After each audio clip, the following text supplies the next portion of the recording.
Welcome, everyone, to today's Town of Chatham Zoning Board of Appeals meeting. The date is November 10th. The year is 2022. This meeting is being recorded and will be available shortly hereafter for scheduled and on-demand viewing on any smartphone or tablet device. If anybody else is recording the meeting, please let us know. Pursuant to Governor Baker's July 16th, 2022, signing of an act relative to extending certain COVID-19 measures adopted during the state of emergency, including the extension of his March 12, 2020 order suspending certain provisions of the open meeting law until March 31st, 2023.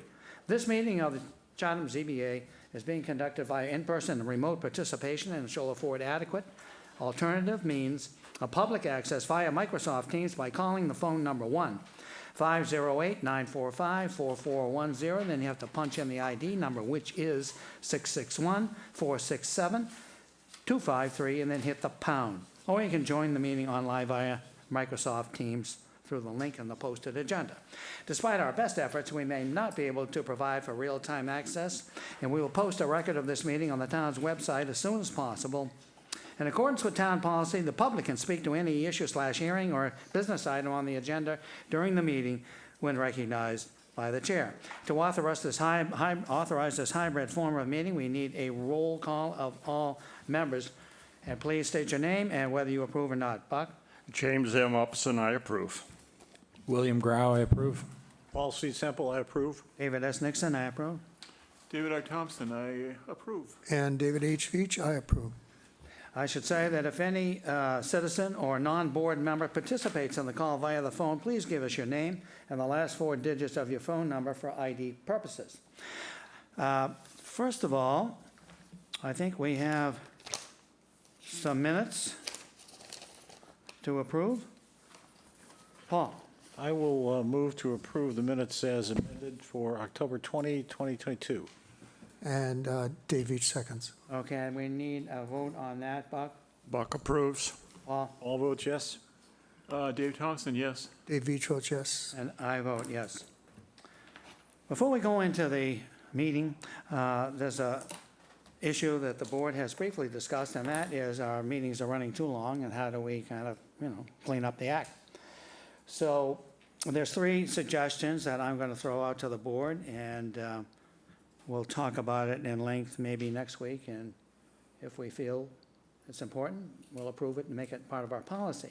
Number one is timing those that wish to speak during the meeting. This is not the participant as far as somebody up here or the applicant or the applicant's representative. I'm just talking about members of the public that wish to, join in the conversation.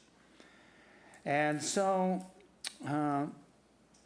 town meeting has tried a 5-minute limit, and if the gentleman in the booth could put the clock on up here, what we would have is a clock, and when they start speaking, it runs for 5 minutes. And then hopefully there'd be a buzzer that would go off at the end of the 5 minutes, just in case people forgot what was going on. So that's number one suggestion. Number two suggestion is cutting back on the myriad of letters sometimes we have to read, like we had one earlier this year. There was 80-odd letters, and it just sometimes it gets too much. So you want everybody to be able to be heard, but I was impressed by a little article I read yesterday about Lincoln's Gettysburg Address, which is 272 words. And the gentleman that followed him, one Edward Everett, who was a professional orator, his address was 13,000 words. And this is what the Wall Street said about that. He gave a 13,000-word oration teeming with classical allusions, but without a single sentence anyone could remember afterwards. So what I'm suggesting to the board is we limit it to 300 words, and whoever might be reading that letter would mention so-and-so sent it in, and summarize the letter. So that would be number two suggestion. Number three, Sarah tells me we've had 27 continuances this year. And I think, Buck, you talked about this earlier, about continuances. I think, Bill, you did. And that maybe we don't need to grant so many. And in my world, I would say one every 2 months would be plenty, which is 6 a year, as opposed to that. But that, we can't limit that, I mean, obviously, because it could be come up. But it's just something we need to be thinking about and let everybody know that a continuance sometimes is necessary, but not every time, certainly. So those first two suggestions, if everybody would think about it, and if you want to wax on it now, but we would, if we want to put this in force, we would have to change our policy and actually take a vote, in which we would do next time. Does anyone want to speak about it now or not? Okay, well, that's that. So, on to the meeting.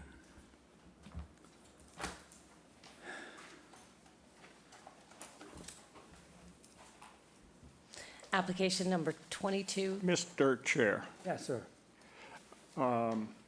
before we start, I might like to, in an abundance of caution, I might like to offer the applicants of the first two hearings my willingness to leave the room during those hearings, because I am a very close abutter to this property, and some people, it's funny how some people draw connections and make, we'll say, negative concerns. And I don't want that to shine on the ZBA any way, shape, or form.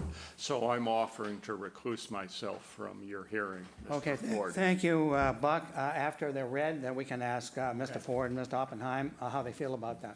But thank you for doing that. Sarah? Incidentally, for those who don't know, this is Sarah B. Clark, and she's the PPO for the town. It's a principal permitting officer. What's number one, Sarah? 22-097. Application number 22-097, David Oppenheim, care of Michael D. Ford Esquire, P.O. Box 485, West Harwich, Mass. 02671, agreed vendee of property located at 356 Stage Harbor Road, also shown in the Town of Chatham's Assessor's Map 13B, Block 30, Lot 11. The applicant seeks a dimensional variance from the land area required for a recently reconfigured parcel. The parcel located at 356 Stage Harbor Road contains 20,517 square feet, where 40,000 square feet of land area is required for a parcel located in the R40 zoning district. A variance is required under Mass General Law, Chapter 40A, Section 10, and Section 8D2C of the Protective Bylaw. Thank you. While Mr. Ford is handing this out, I should point out that most every meeting we have two other members of the staff here. One is Jay Briggs, he's the building commissioner for the town. And Jay is here sort of as a, I'd just say a fact checker. Because sometimes people say that Jay interpreted something this way, or he said this, or he said that. And sometimes it becomes, it's not correct. And by having Jay here, we can check the facts. So thank you very much for taking the time to join us.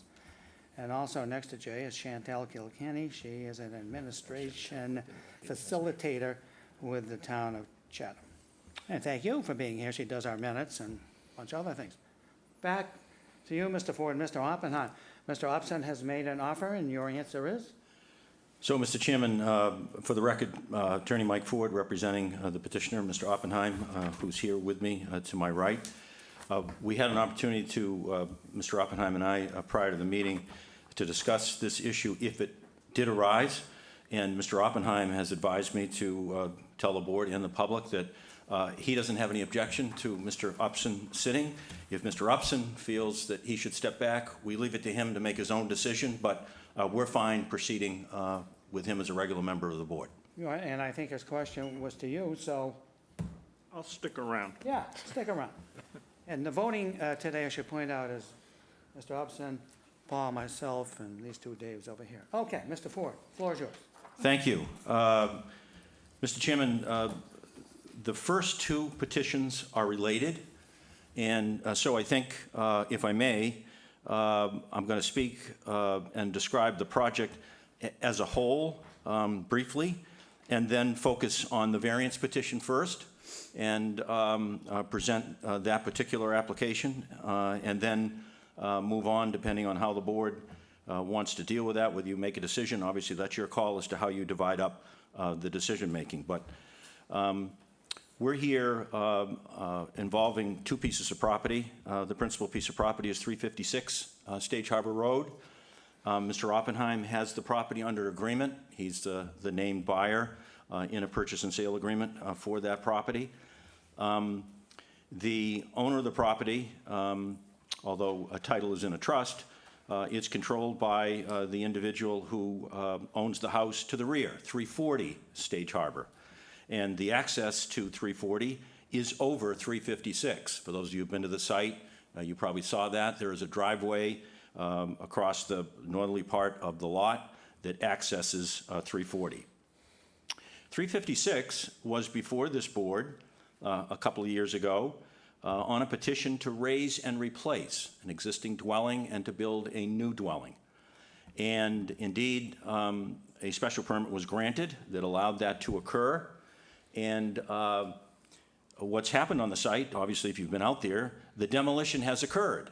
The site is vacant, other than the driveway that I described, and there is the remains of a hole there where the other house was, as well as the property being staked for the board's inspection prior to the hearing. When Mr. Oppenheim put it under agreement, he examined the special permit and examined the plans that related to the new house to be built, and decided that if he went forward, he would like to make changes to those plans in the form of the elevations, not changes that involved an increase in building coverage, setbacks, or height, or gross floor area, but really more the aesthetic look of the house, materials, and how it was designed, some of the fenestration, and some of the doors.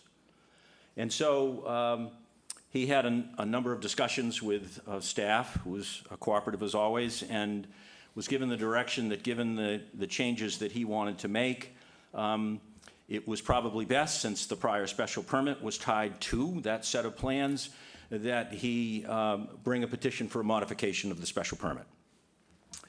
And so we've done that, and that's the second matter that's before you today. He also, upon inspecting the property and walking it and conferring with the engineer and looking at what he had to do in terms of grading on the site, also requested of the owner whether or not he would be interested in a land swap. And the purpose of the land swap was to straighten out the common boundary line between the two parcels. And so now, Mr. Chairman, if I may, I'll refer directly to the plan that Sarah's got up on the screen. And you'll see 340 is the lot that's behind. 356 is the subject parcel that he has under agreement. The driveway easement is the existing driveway that exists out there. And so there are two triangles that this plan shows, parcel A and parcel B.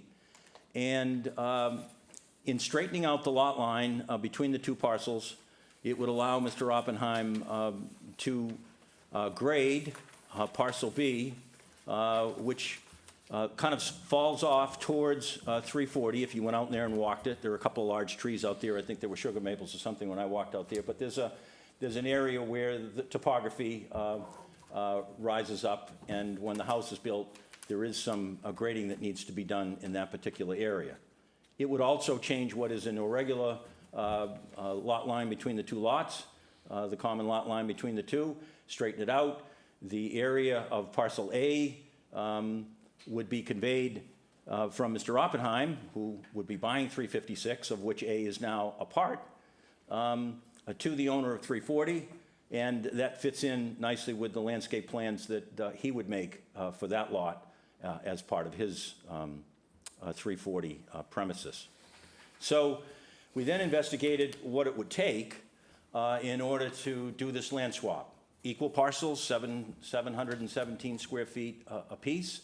But at the end of the day, lot 356 is a non-conforming parcel. It doesn't meet the minimum lot size. 340 does. It's a conforming parcel. And so we reasoned if you took an equal amount of property from each one and did an equal swap, that it would be neutral in terms of zoning and might be able to be done without going to the Board of Appeals. Upon further investigation, it was concluded, and upon conference with town planning staff, that belt and suspenders would require that we need a variance. Why? Chapter 48, Section 6 says that when newly adopted zoning changes are made, like minimum lot sizes, that if a lot is in existence at that time, then it's protected. While 356 was in existence when the lot size went up to 40,000 square feet and therefore is protected from it, it will no longer be the lot that existed at the time the zoning change was made. It'll be a little different in configuration. And as a result, the cautious way to approach that is to ask for a variance, so that if that question comes up in a title exam or a certification to a loan, a bank officer in a loan, we have an answer that the town has looked at it and thrown some holy water on it in terms of a variance.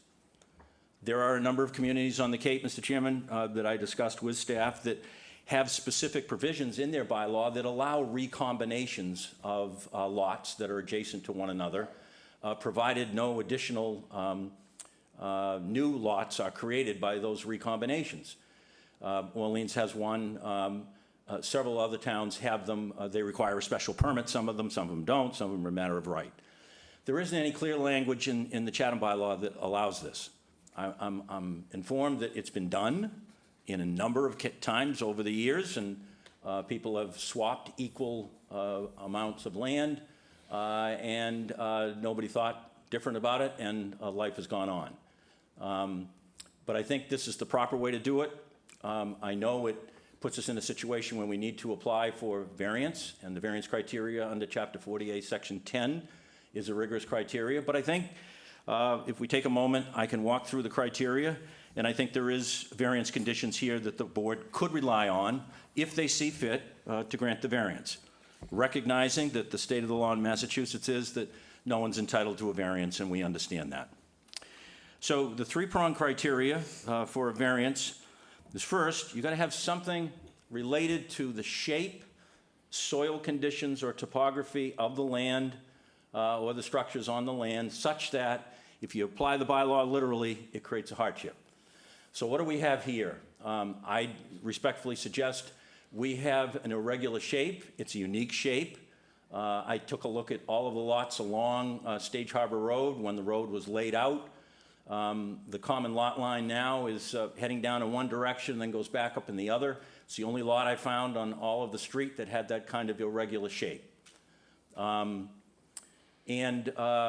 Although I think it's a lesser argument, there is a topographic issue on this lot as well with respect to grading. And if this variance isn't allowed and the lot line has to stay where it is, it's very possible that Mr. Oppenheim would need to put a retaining wall in the area that is in Parcel B in order to manage the grades between the two lots. So I'd suggest to you respectfully that there is a variance condition.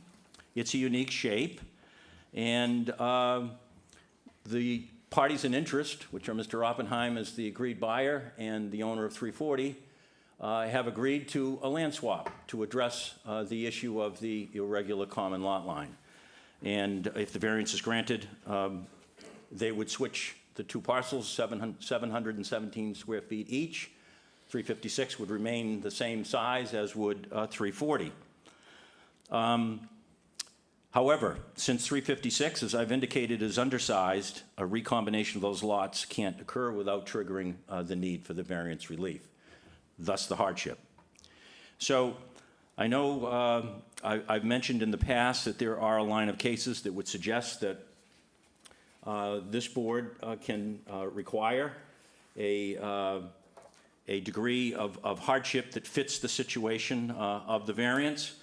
I have the site again. I'm happy to just give it to Sarah for file, but the Marshallin case from 1996 says, despite the stringency of the hardship requirements generally under 40A Section 10, where only a dimensional variance request is involved, even a relatively minor hardship can justify a variance if a board seeks to grant it.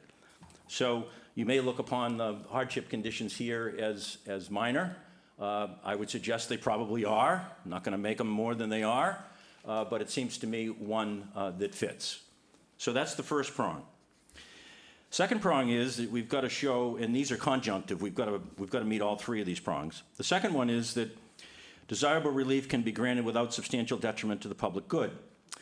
And I'd suggest here that the proposed land swap, which is an equal exchange in terms of size of each of the parcels, doesn't result in any new or potential, not either proposed or potential development on either lot.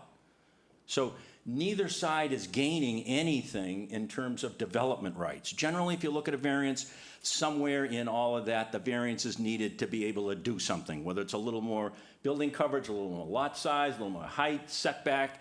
There's some result that allows greater development potential. There is none here.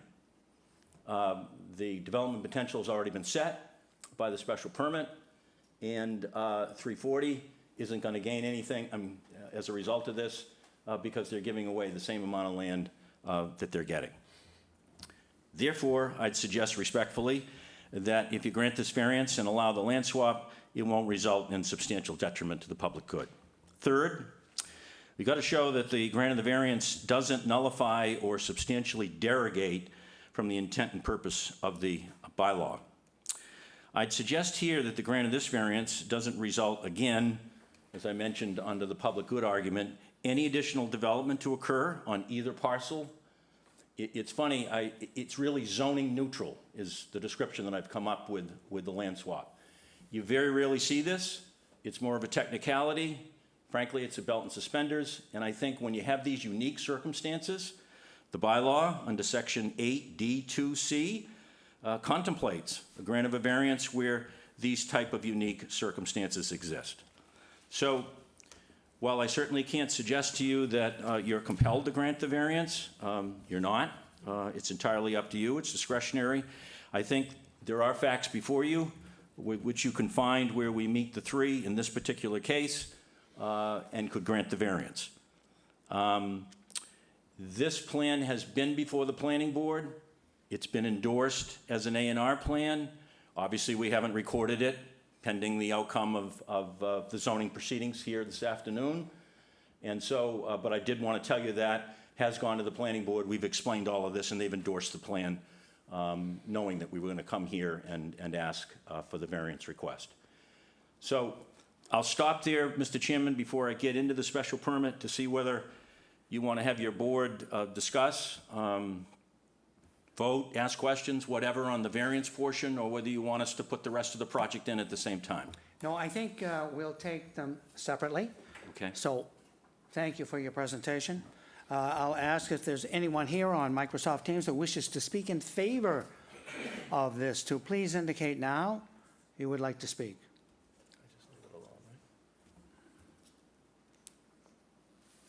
I see no one that wishes to speak in favor. I'll read the correspondence. This is from Judith Giorgio, health agent for the town of Chatham. She writes on 11/8, I have reviewed the plan modification for the special permit for the construction of the dwelling of this property.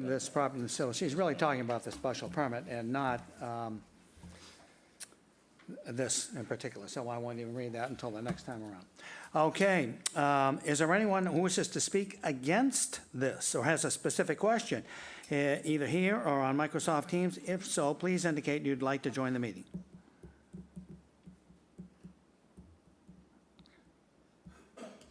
There is no one that wishes to speak in opposition or has a question. Okay, so we'll have questions from the board. Mr. Veach. I have no questions, Dave. Buck.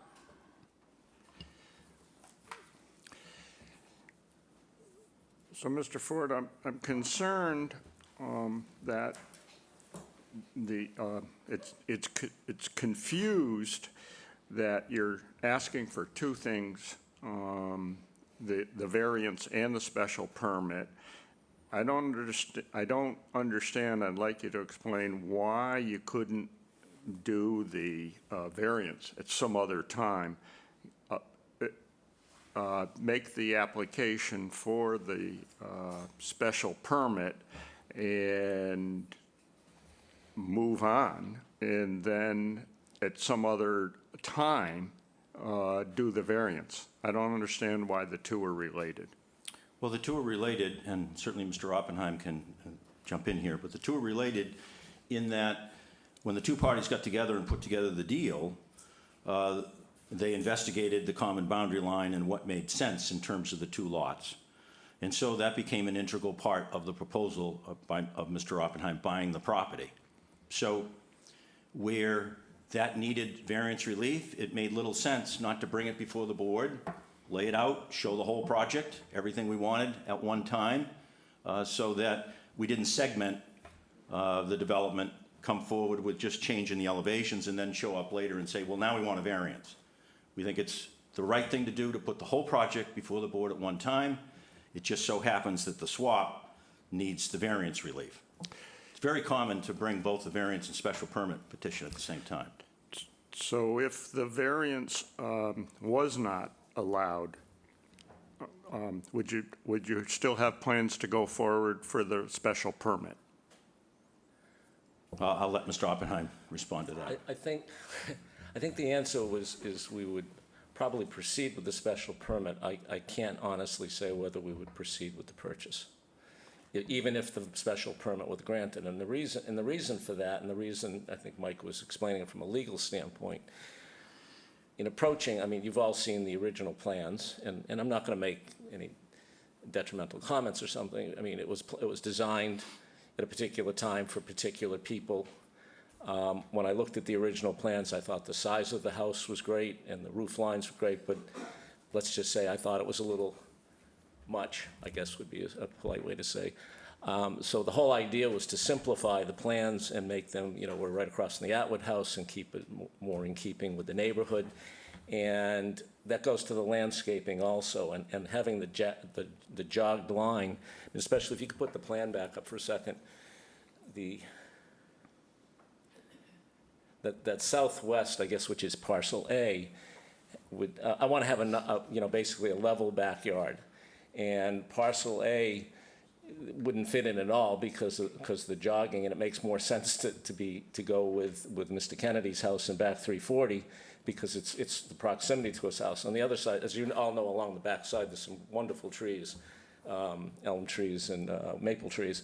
And the grading, I see, if we don't do this, we may well, because we're going to have to cut at that particular point, have to get involved with retaining walls, which I think is a detriment to the property, because you've got this unusable space, whereas over on parcel B, there's a couple of beautiful trees there which I want to protect, and by having the use of that property, I'm able to grade and protect the trees that are there, which need to be protected there.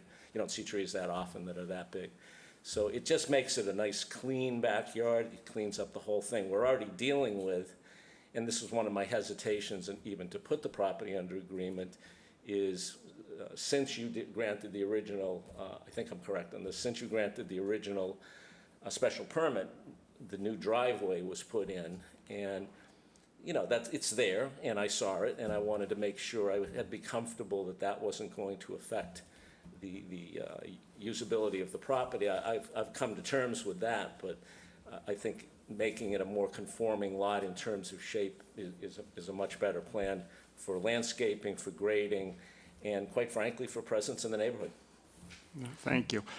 And the last question is, well, Mr. Ford, you mentioned other towns, and unfortunately, we're not in those other towns. I understand that. It wasn't suggesting that you had to be. No, and your presentation on the reasons for the variance don't really, they're close, but they don't really address the Chatham bylaw. In our our requirements that, number 2, a literal enforcement of the provisions of the ordinance or the bylaw would involve a substantial hardship. Now, I know you mentioned some case somewhere else that they didn't agree with that, but as I understand our challenge here, it's a substantial hardship.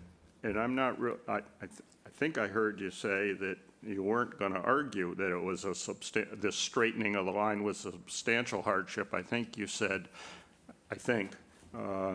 that it was a minimal or very small.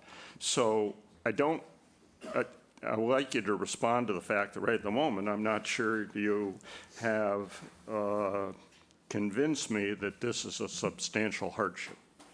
Sure. So you're correct, the language does read substantial hardship, and that's the language of the state statute. It's parroted in the Chatham bylaw, but it finds its genesis in Chapter 48, Section 10. That's where it comes from.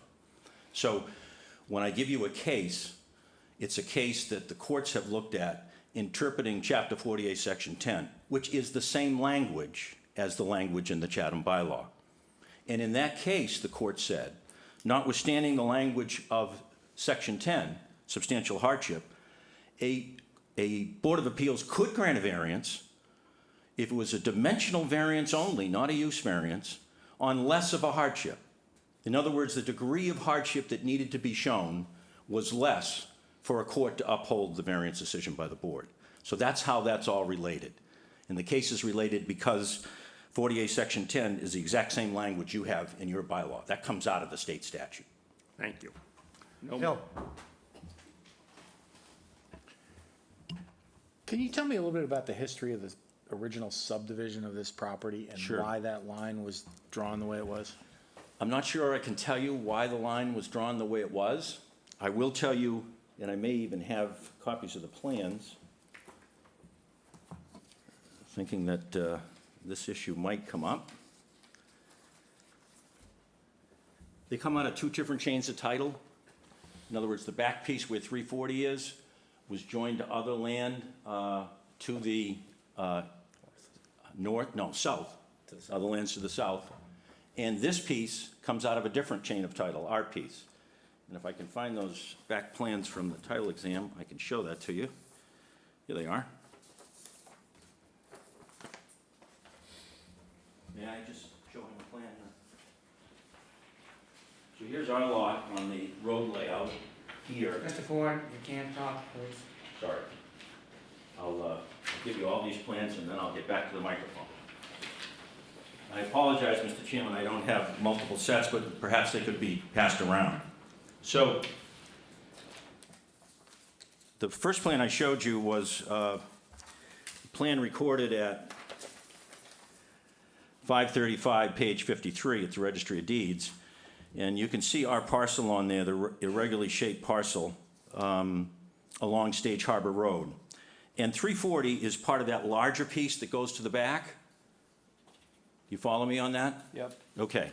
So then I've given you a series of other plans that come out of the title for 340. And 340 used to have, or what was, 340 is a part of a piece that was parcels A and B along Stage Harbor Road that had a series of houses on it, 3 houses. And it got divided into 2 parcels, parcel A and B. And then it got divided again, B did, into B and then 340. So they're entirely different chains of title. This lot line is just an old deed description. There's never been a plan of 356 that's ever been recorded.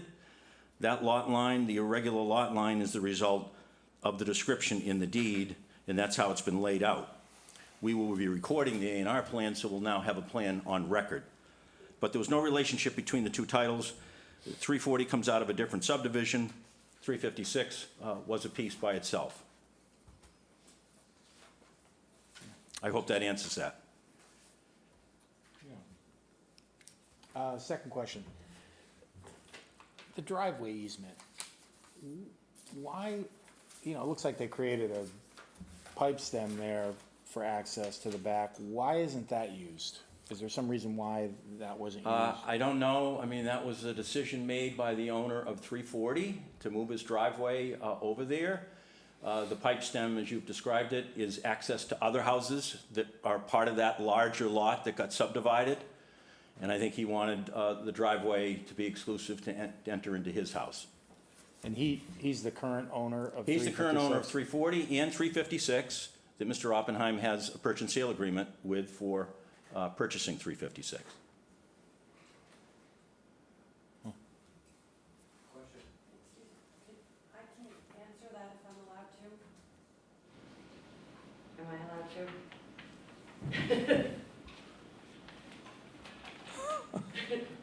I mean, Would you it's- like to have a lady step to the microphone? Sure.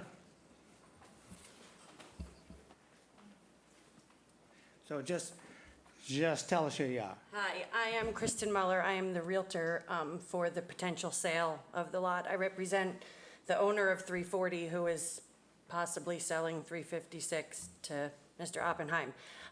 The pipe stem, as you referred to it, does access other homes as well as 340, and there were access issues at different times in the past between the adjacent lots and that lot. And so the owner of 340, as you mentioned, did want exclusive access to his home separate from the shared access, which was at times causing access issues, shall I say. And so because he owned both lots, he was able to move his driveway over onto the other lot, and that's why he's granting it an easement. Wait until Bill's done. Should I stay? Sure, why not? I mean, it's up to you. That's an answer to my question. That's fine. I'm done Okay. with that issue. I had a couple more quick ones here. Instead of going through the process of getting a variance, did you consider a grading easement instead to do the grading that you feel is necessary to accomplish what you're trying to do here versus getting a variance? Want me to? Yes, the answer is I've thought about that, but the more easements you have on a piece of property, the more difficult it is to get somebody to buy it, because they're subject to this and that and this. And we have a very large driveway easement, which takes up about 20% of the lot. And from my perspective, having built a lot of homes and sold a lot of property in town, the idea of having more easements on the property is going, with the type of investment that's going to go into building this house, I'm very concerned about that. But, you know, correct me if I'm wrong, but couldn't there be just a temporary grading easement to do what you need to do to accomplish? Temporary, you can have a temporary easement, but if it, most of the time, with weather and everything else and landscaping, a temporary easement does nothing. You need to be able to continually maintain things. I mean, where I live, for example, I mean, the end of my driveway is an easement. My driveway goes straight, and I have a turning easement. It's constantly has maintenance and things like this. If you got a huge trees in parcel B there, and one of the things that you want to do is protect the root structures and everything else that are there, and that's why I'm worried about possibly with any sort of retaining walls and dealing with old trees where the root structures are really things. So, to me, it's really important to have the ability and the control over that area so that it can be graded down and just smooth it all out and have a nice backyard where you can plant and protect things. Well, I mean, that was my other question, because you mentioned the protection of some existing trees back there, and I did see some big trees along the back edge of that lot.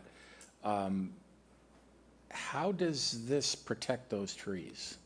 It in and of itself doesn't protect it, but it's a beautiful buffer between the properties. And assuming I end up buying the property, I want to make sure that those trees maintain that you can't replace those. So the trees aren't impacted by what you want to do to grade the lot. It's more you want to make sure that they're protected down the line because you own that piece of ground. I want to control that piece of property so that I can maintain those trees, grade down properly to a backyard, landscape appropriately so that they derive as much protection as possible. I mean, things get old, and there's sometimes that you can't do anything about it if they go, but those are 10 and 12-inch caliper trees that just are very rare. It's a natural buffer of the properties. And again, over on parcel A where the cut's going to go, there's some trees over there, and I just don't want to have to get into the root structures of these trees. I think it's a mistake. And I'm trying to, again, I've built things along Stage Harbor Road. It's a beautiful, it's a wonderful road, but most of the architecture there is, even though there's specific architectural designs, they're relatively simple and well-kept and maintained for years and years. And if you look across at the Atwood House, it's actually a beautiful place, but it's simple. I want to keep the whole property as simple as possible, which, when we get to the special permit, you'll see reflected in the plans themselves, and that's why it's important. That's all I had, thanks. Buck, did you want to add something to that? So the previous speaker that was sitting in the back made a statement, I thought, that the driveway, and I'm not sure whether she was talking about the driveway with the parallel boundaries or the one that's kind of crooked, that's inside the stonework, said that either one of those or both of them or either of them went to other properties besides 340. And what she said was the pork chop, you want to leave it up, Sarah?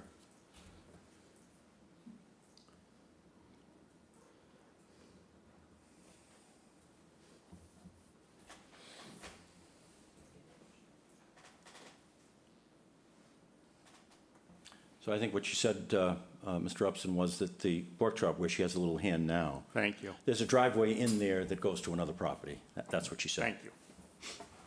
Paul? I don't think I have any questions. Dave Thompson doesn't have any questions either. Nor do I. I'll move to close the hearing and move into deliberations. Dave Veach seconds. Buck? Buck says yes. Paul? Paul says yes. Dave Thompson says yes. Veach votes yes. Deliberations. Buck? Well, before I start, what I did want to comment on was I thought the format of our deliberation at the end of our last meeting was spectacular. And instead of just sitting here giving my thoughts and moving it on, I'd like to suggest, if anybody else is interested, that maybe we bounce the ball around a little bit with our comments instead of just offering a comment.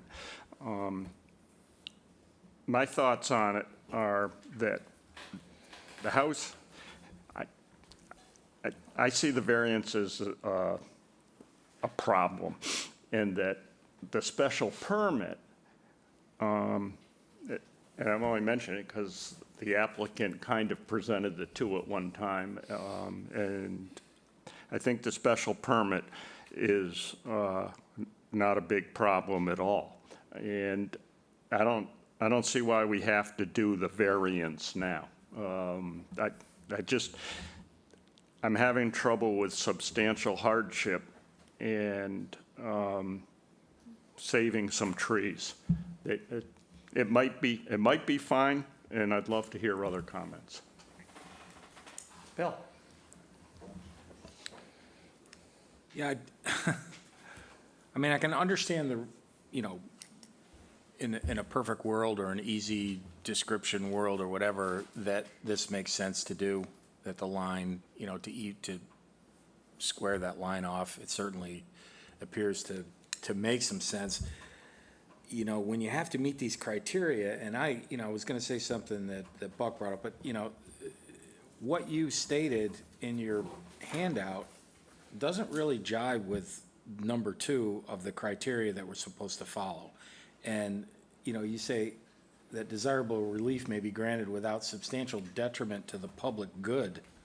Well, that I don't really see in this language of the criteria.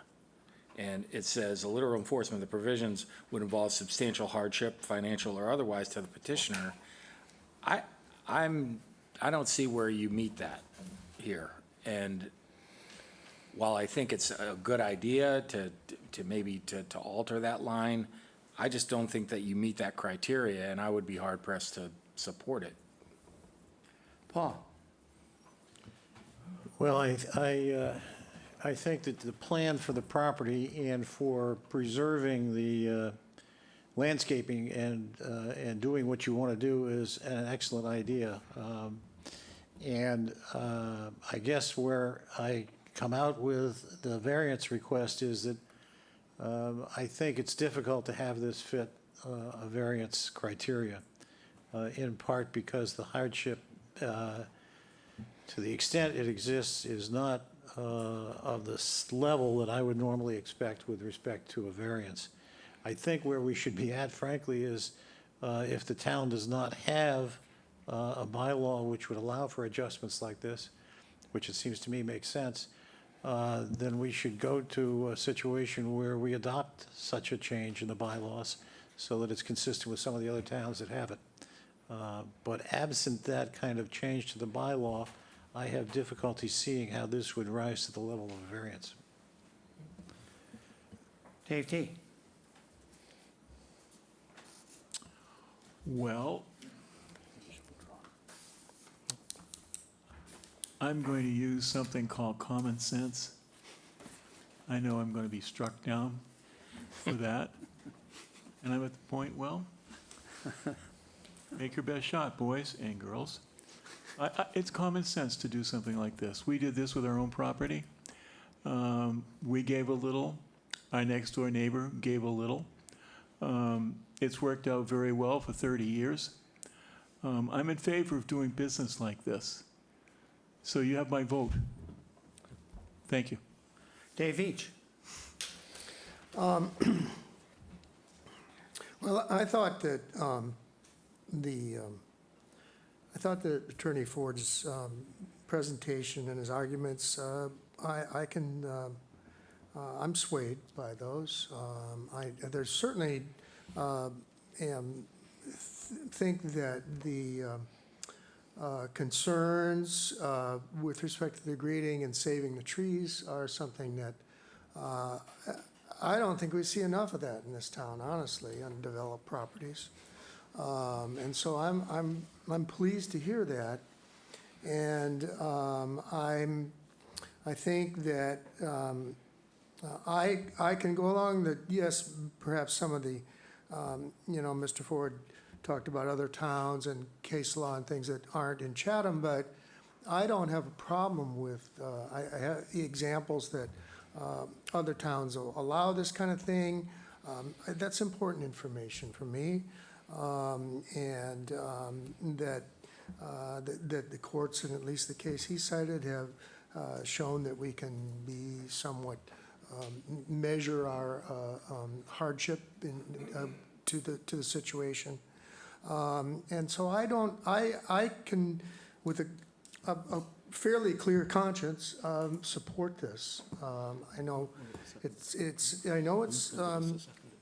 that granting variances is a difficult proposition, and no one's entitled to one, and they're not to be just handed out. I think we do a pretty good job of not just handing out variances. But in this case, and I also agree with Paul. I mean, I think that certainly that this is something the town would be wise to take a look at in respect to what the zoning bylaw says, and correct that. But I don't see that as necessarily helping in this case. I'm going to support it for those reasons, Dave. Thanks. Well, I'm swayed that we don't have to find substantial hardship in this situation. And Mr. Ford referred to a particular case where they said you don't need a substantial hardship. And while right now there's not a problem, I'm looking at it sort of down the road. Let's say, and Buck, I know you've had a problem in the past with a fence. So a fence along the back of this property, the way it's drawn now, I can just see all kinds of problems. You know, if you straighten it out, maybe you're not going to have those problems. If you want to put something in the backyard, maybe it's a pool, something like that. You're going to be able to do it the way it's going to be reconfigured, and I'm sure Mr. Oppenheimer's thought about this. I just think that at the end of the day, we only need a minor hardship for this. And the minor hardship is just what I explained, down the road. It could easily be that. I'm going to vote to approve this, and as most of you know, that's not my usual thing, but this is very different. This is just a dimensional, nobody's gaining or losing. It's straightening out what could eventually be a mess, and let's do it. Buck? So of all the comments I heard, I like Mr. Thompson's the best. Comments, we could sit here and discuss law, but I'm not qualified to do that. But I am qualified to follow David's footsteps and say it made good common sense, and I will support it. Bill, any more you want to say? Paul? Nothing further to say. I'll move to approve the application as submitted. And Dave V. seconds. Okay, we need a vote on that. Buck votes yes. Paul? I'll vote no. Dave? I will vote yes. And Dave Veach votes yes. And I vote yes. You were successful, 4-1. Thank you. All right, Mr. Ford. On to the special permit. Thank you, Mr. Chairman. As indicated, there's a second petition for a special permit. It's very straightforward. A special. Excuse me. I stole Sarah's moment. Oh, I'm sorry. How about 22-098? Sorry about that. Application number 22-098, David Oppenheim, care of Michael D. Ford Esquire, P.O. you Box want those 485, papers? Harwich, Mass. 02671. Agreed vendee of property located at 356 Stage Harbor Road, also shown on the Town of Chatham's Assessor's Map 13B, Block 30, Lot 11. The applicant seeks to modify special permit number 19-089 granted on December 5th, 2019, which allowed for the demolition of the existing dwelling and the construction of a new dwelling.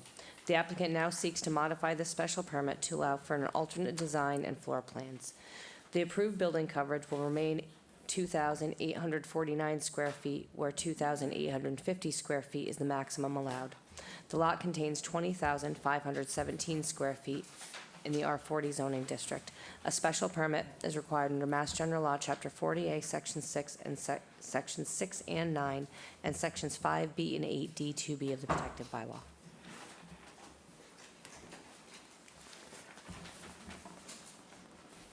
Thank you, Mr. Chairman. Again, for the record, Mike Ford, counsel for the petitioner, Mr. Oppenheim. As we've been discussing, Lot 356 had a house on it. It was before the board, and for a raise and replace of that house with a new house. Board granted it. That special permit is still in effect. And what Mr. Oppenheim seeks to do with this petition is to modify the approval that currently exists by substituting a new set of elevations for the house that was approved.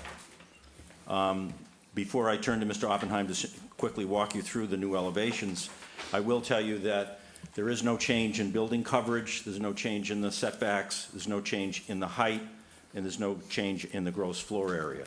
So in terms of size, mass, location, it's all the same. However, the elevations have changed. So with that, Mr. Chairman, if I could, I'd have Mr. Oppenheim explain the elevations. Very good.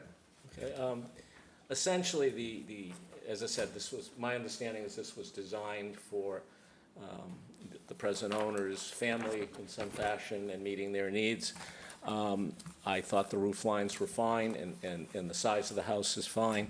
But there was, if you remember on the old plans, there was on the front left of the main house, there was a slider because there was a bedroom there. That's been removed. Above that was a deck overlooking Stage Harbor Road, and while Stage Harbor Road is beautiful, I'm not sure why you'd want to stand out there and watch the traffic go by. We basically simplified the house. One qualification, we took the cupola off the main house. The cupola, as you're seeing here, is wrong. If you looked on the renderings, it's much shorter. So that, I just want to say that if the cupola on the garage, assuming we put it on, will be just right down to it. It's not, I don't know why that came out like that, and we didn't have time to get it changed. We basically simplified the house all over the place, less windows in some places, and I think it looks like a kind of a regular house on Stage Harbor Road, and it's simplified. And other than that, the one thing, our building inspector's been courteous, and I understand the new calculations of coverage, including corner boards and things like this.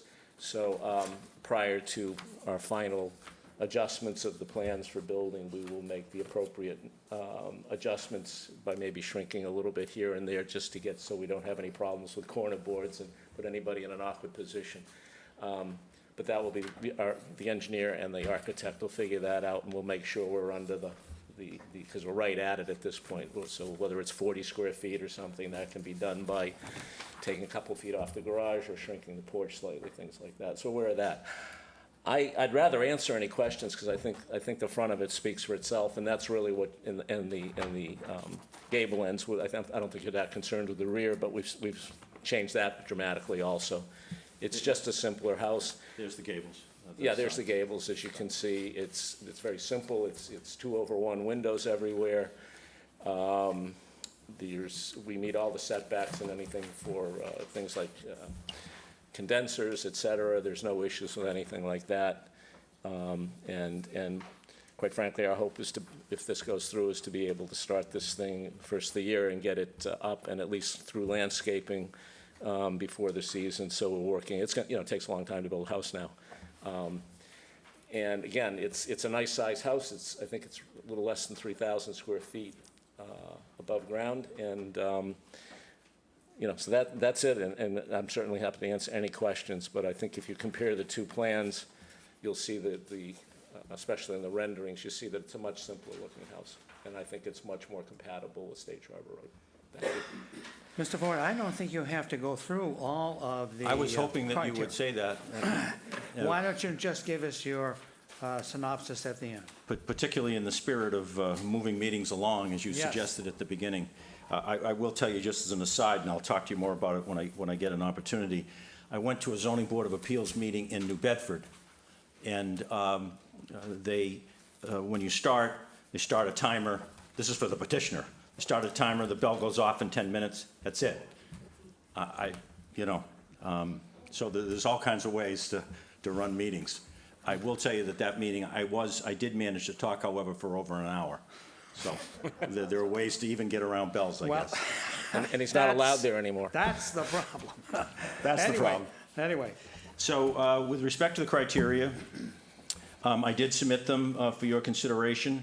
I really don't think, other than perhaps, the streetscape issue, any of them are really relevant, because you made the findings on all of them previously with respect to adequacy of site, compatibility, although we think this house is a little more compatible with neighboring structures in terms of its design. In terms of increase in nonconformity, that's NA, we're not asking any changes. Including natural environment, there really isn't any changes. And then in terms of views and vistas, we don't think there's any changes. Streetscape, we think there's an improvement. 6 through 12, I'd suggest are NA with respect to the modification request. So we would ask that you make the conclusion that the substituted plans are not substantially more detrimental than what has been currently approved. thank you. Is there anyone here or on Microsoft Teams that would like to speak in favor of this? If so, please indicate a willingness to join the meeting. I see no one that wishes to speak in favor. I'll read the correspondence. This is from Judith Giorgio. She writes on 10/11/8. I have reviewed the plan to modify the special permit for the construction of the dwelling at this property. The property applies to connect to municipal sewer for the existing 4-bedroom dwelling. The proposed dwelling has a total of 5 bedrooms, counting the studio. They must revise their application to the DPW for the additional bedroom. Otherwise, the proposal is acceptable to the Health Department. Additionally, I have no concerns regarding the dimensional variance for the configuration before. Is there anyone in the audience, either here or there that wishes to speak either against this or has a specific question, now is the time to indicate you wish to join the meeting. The lady in the back.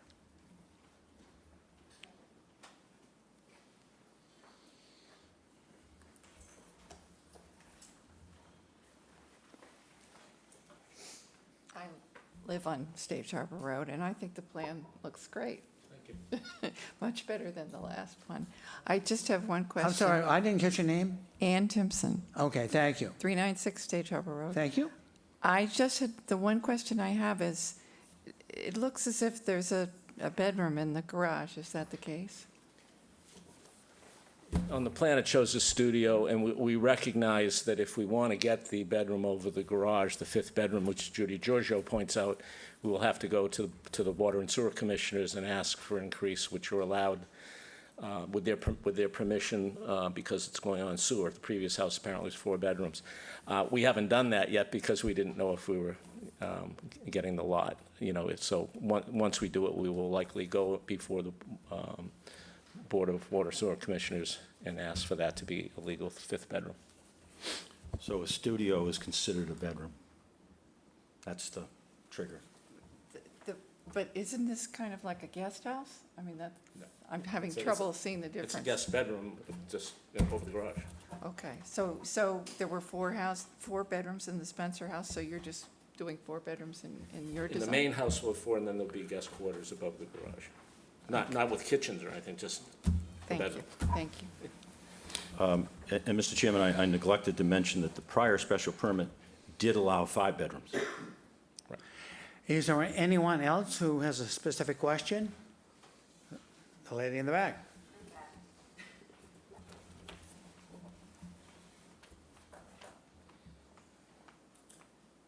Kristen Muller, again, Realtor. I had a extensive conversation with Judy Giorgio when we put the house on the property last spring about the space above the garage, because her original letter from the original special permit said sort of the same question about the bedroom or not above the garage. And my understanding when I left my conversation with her was that she did not consider that a bedroom upon further review of the plan as it was proposed. So okay. I just wanted to, anyhow, anyway. Okay.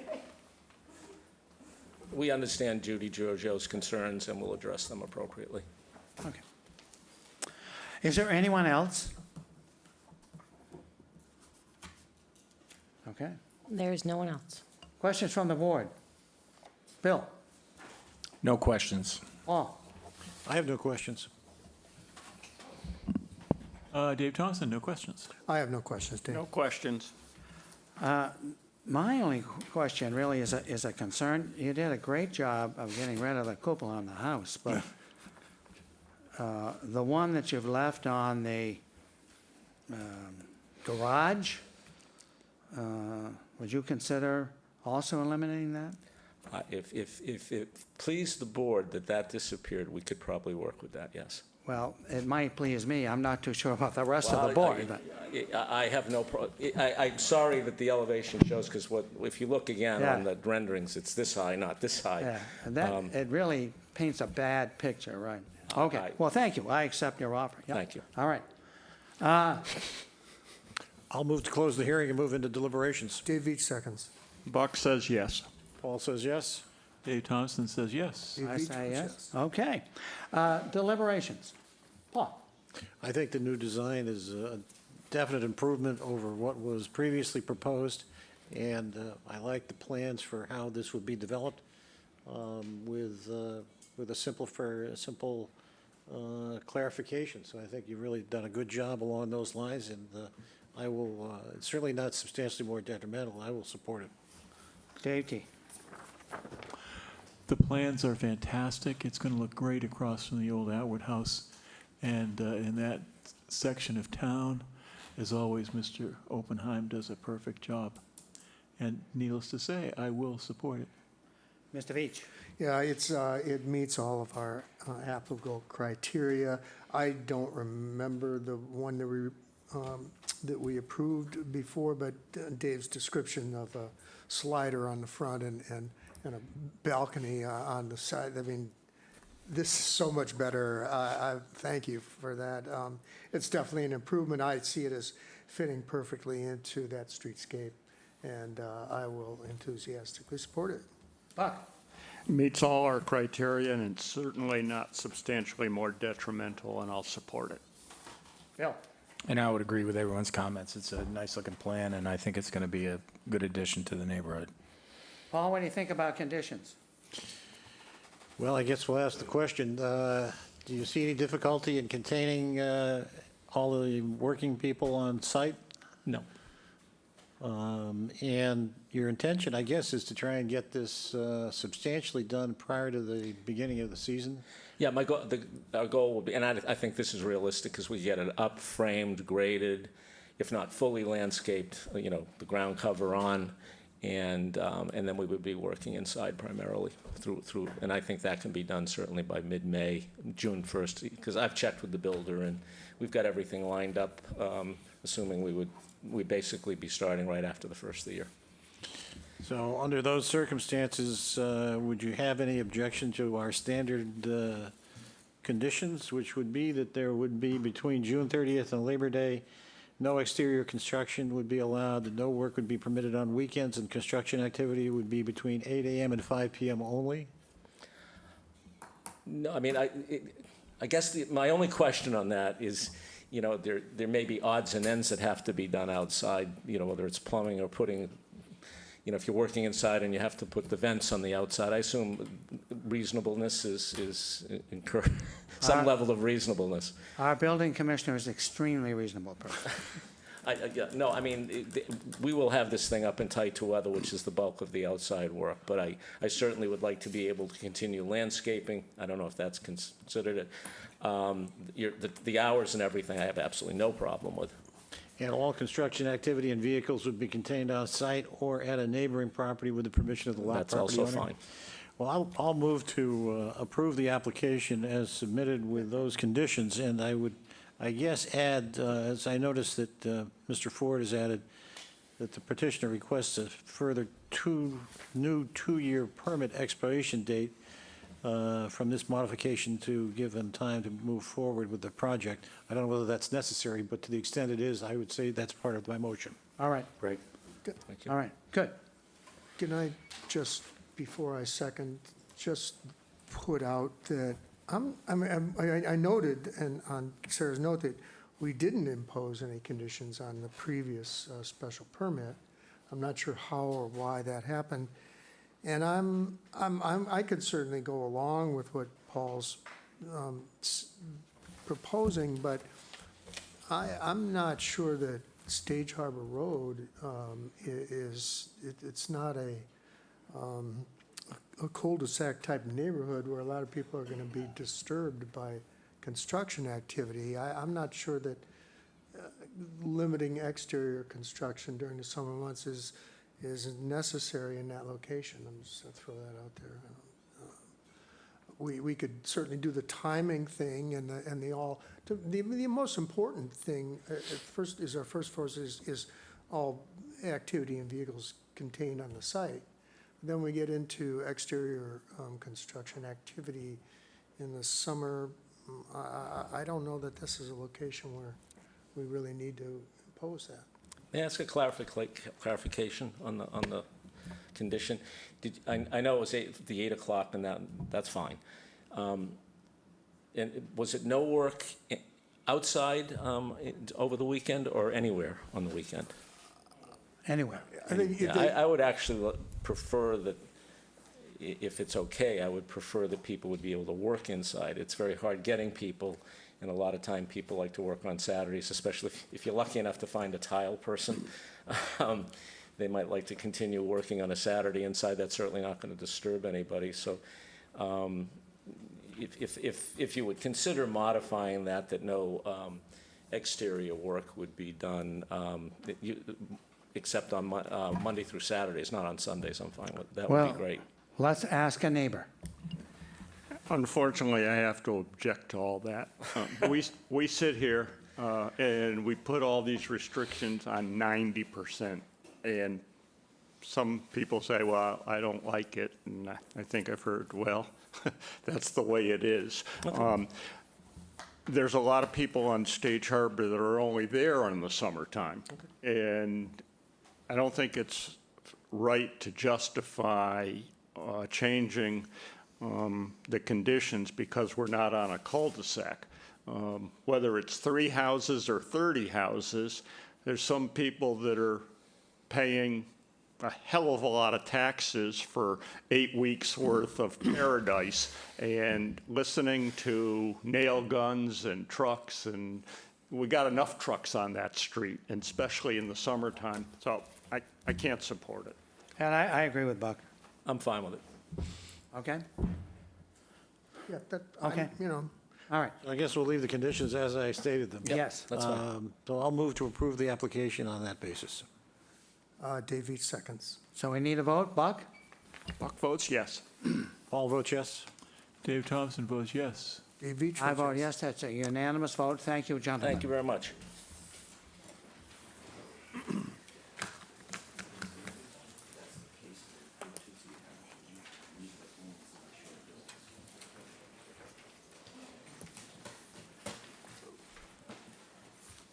All right, Sarah, 22-099, please. Application number 22-099, William and Allison Douglas, care of Thad Eldridge, 1038 Main Street, Chatham, Mass. 02633. Owner of property located at 665 Fox Hill Road, also shown on the Town of Chatham's Assessor's Map 12M, Block 20, Lot C7, and Map 12M, Block 20A, Lot C42. The applicant seeks to enlarge, extend, or change a nonconforming dwelling on a nonconforming lot via the construction of a deck, stairs, and swimming pool. The existing dwelling is nonconforming, and it is located 31.9 feet from Strong Island Road where a 40-foot setback is required, 24.5 feet from the easterly abutter, and within the Coastal Conservancy District floodplain elevation 12. The proposed stairs will be nonconforming, and that they will be located 16.5 feet from the easterly abutter where a 25-foot setback is required.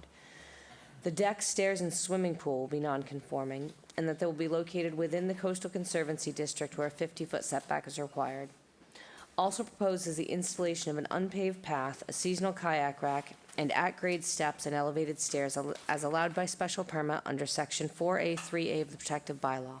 The lot contains 35,920 square feet in the R40 zoning district. A special permit is required under Mass General Law, Chapter 40A, Sections 6 and 9, and Sections 5B and 8D2B of the Protective Bylaw. Good afternoon. For the record, Thad Eldridge, East Southeast. I believe the Douglases are on the line. They've been very involved in the entire process. After they purchased the property, they started some land management work in conjunction with the abutter. We were in here with the abutter last year for improvements on their property. They started the work in the front of the property, and you'll see that there are a set of stepping stone walkways up there, and they stopped right at the coastal bank where they need a set of stairs to go over it in order to get down into the side yard. They have been looking at pools for quite some time now, and they've settled on a very modest 9 by 15 or 8 by 14 as the water splashes, splash pool. And that's proposed to be elevated. It's going to be at the level of the first floor deck. It's going to be put on posts, and so underneath of it will be completely pervious, and that won't affect the ability of the land to absorb water. With that, the set of stairs inside of the deck, they would like to remove that and move that over to the east side of the building, closest to the Fontaines, the neighbors that they've been working with on the land management. Underneath those stairs, they're proposing a rinse station, and where the stairs currently are within the deck, they're going to make a shelf in order to put the pool equipment to elevate it above the design flood elevation. From there, they have a land management plan and a restoration plan to remove lawn and put native plantings in where they'll leave a path to get out to Fox Hill Road. They'll cross Fox Hill, and if you don't mind zooming down just a bit, we get a path on the other side where there's a set of stairs proposed over the coastal bank to access the beach. One of the problems that they've had with the neighborhood is a pair of fences that have been erected right up against the side of the road, and it's unsafe for them to be able to walk down Fox Hill Road to get to the association dock. So the site is certainly adequate. It's almost conforming in area, certainly not conforming with the floodplain in the vulnerable upland areas. The suitability, again, the property is fairly large. The one nonconformity that we're extending, well, the one-dimensional to the neighbor, that neighbor has a positive letter in the record. Unfortunately, the pool, there's really no other option for the pool. They were looking at larger, but they've decided to go with pretty much the smallest pool that they can, just to be able to rinse off in the summer. Traffic-wise, nothing will affect traffic on the site, but again, the proposed stairs over the bank will make it safer for them to access that association dock. Views and vistas, there's really no impact. The only impact would be the stairs, which are very common on coastal banks. Sewage and utilities are adequate. Noise and litter, there will be none. We're compatible with the rest of the neighborhood. And the floodplain, we are extending. There will be deck, there will be pool. The deck is elevated several feet above the ground, and the pool is elevated with a drainage area beneath of it, so it will not affect the permeability of the ground. If there are questions, I'm happy to answer them.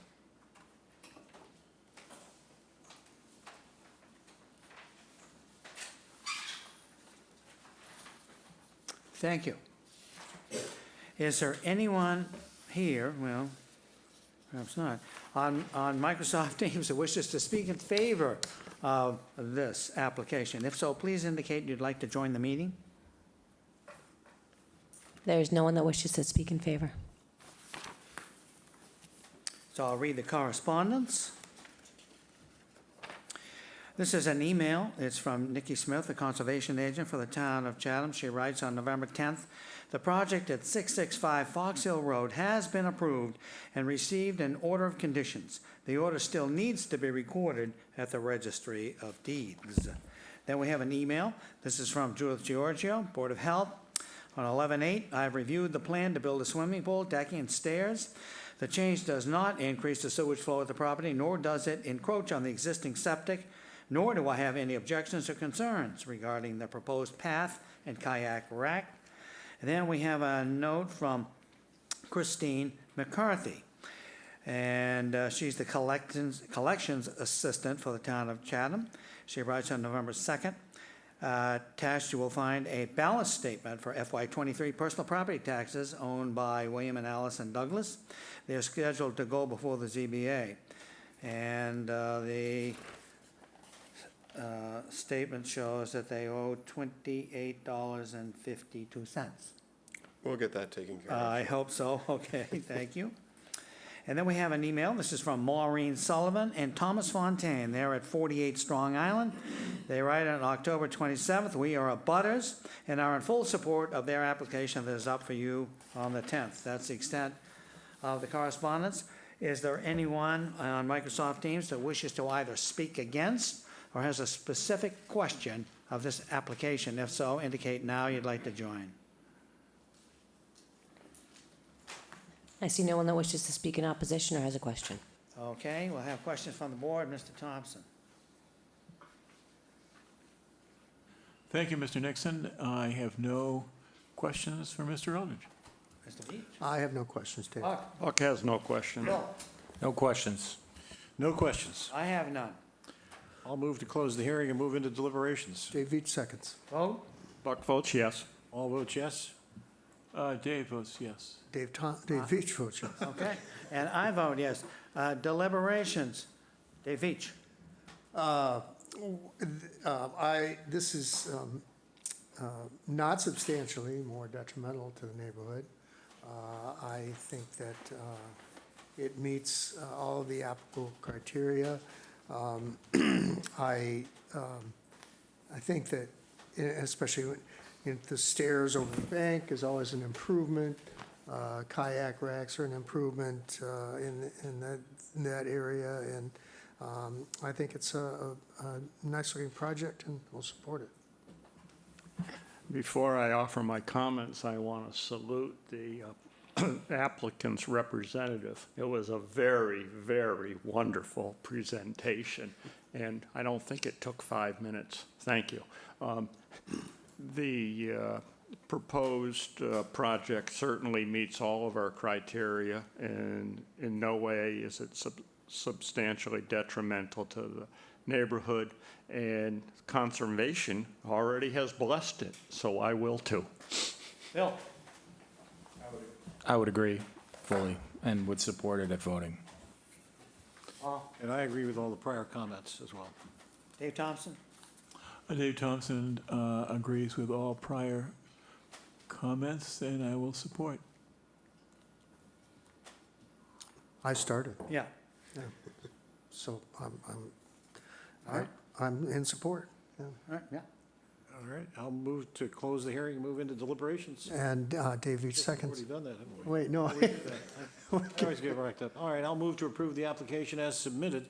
I guess the question is, what do you think we need in terms of conditions here, Thad? If they can contain everything on the site, they've been working out there already on land management, and I think the pool will be installed before summer. It looks as if there's plenty of room on site for construction vehicles from what I saw, so I would just limit it to all construction activity and vehicles be contained on site or at a neighboring property with the permission of the property owner. And Dave Veach seconds. Buck says yes. Paul says yes. Dave? Dave Thompson says yes. Dave Veach votes I yes. say yes, that's a unanimous vote. Thank you very much, Thank you Thad. so much. Yeah.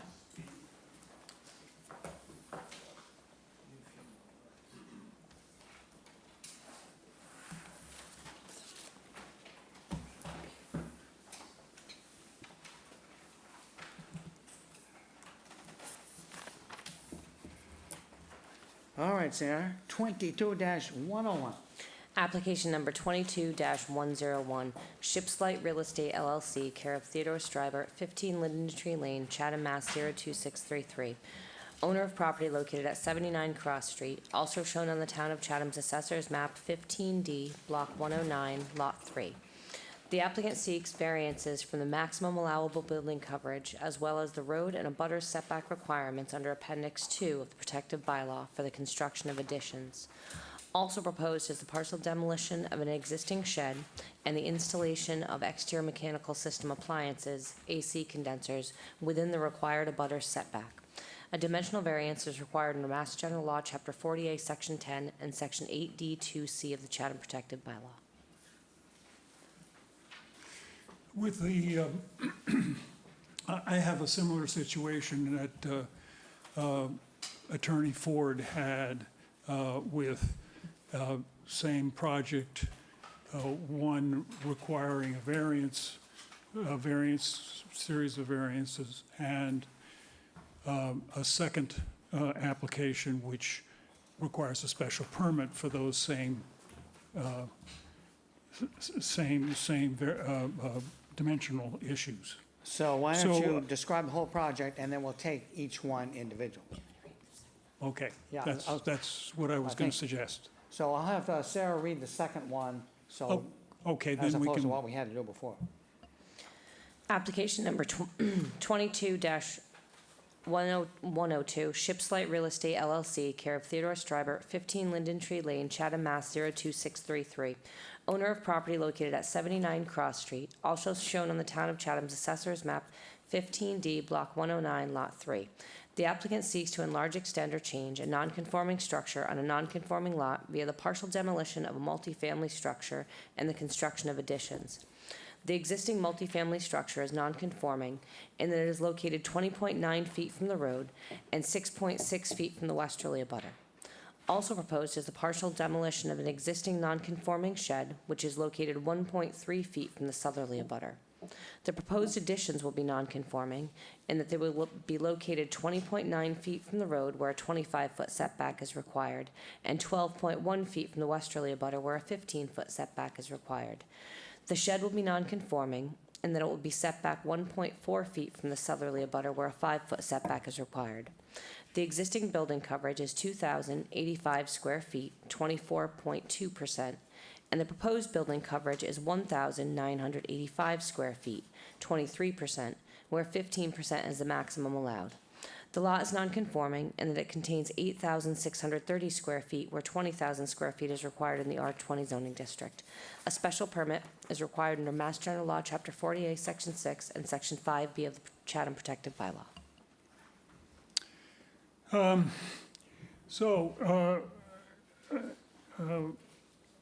This is a unusual house. It was, when approaching a design initiative on the historical buildings as Ship's Light on 79 Cross Street, we were able to identify that there were two portions of the building. If you could go back.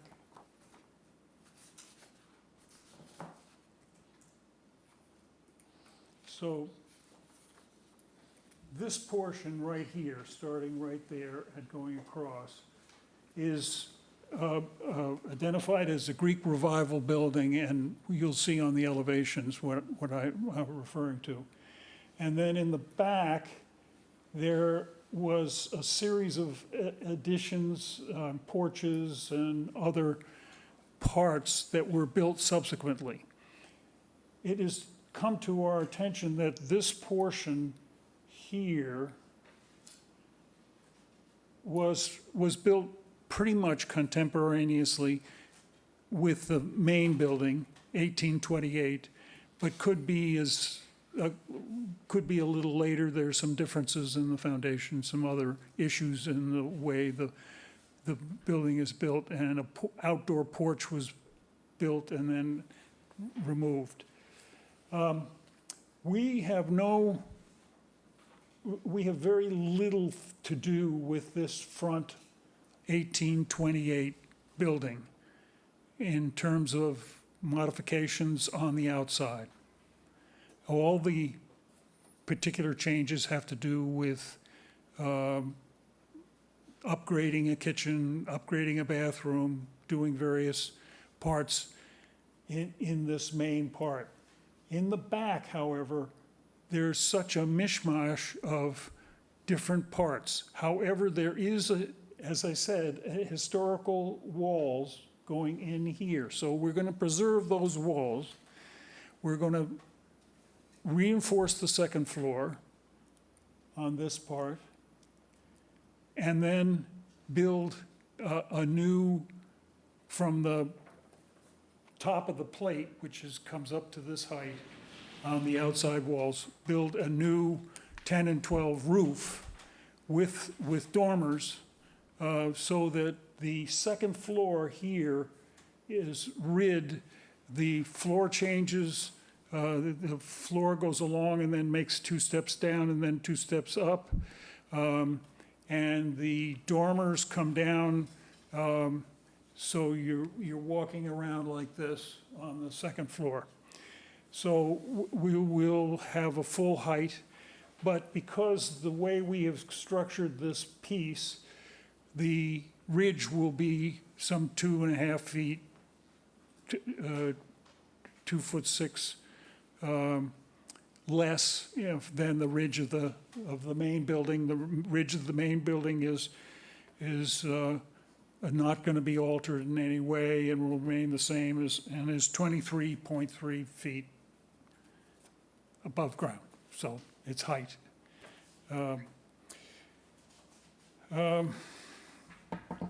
But now that we're on to this, looking at the deficiencies of the rear part of the building, further improvement runs into existing construction problems. The whole rear first floor was built partially on a Cape Cod circular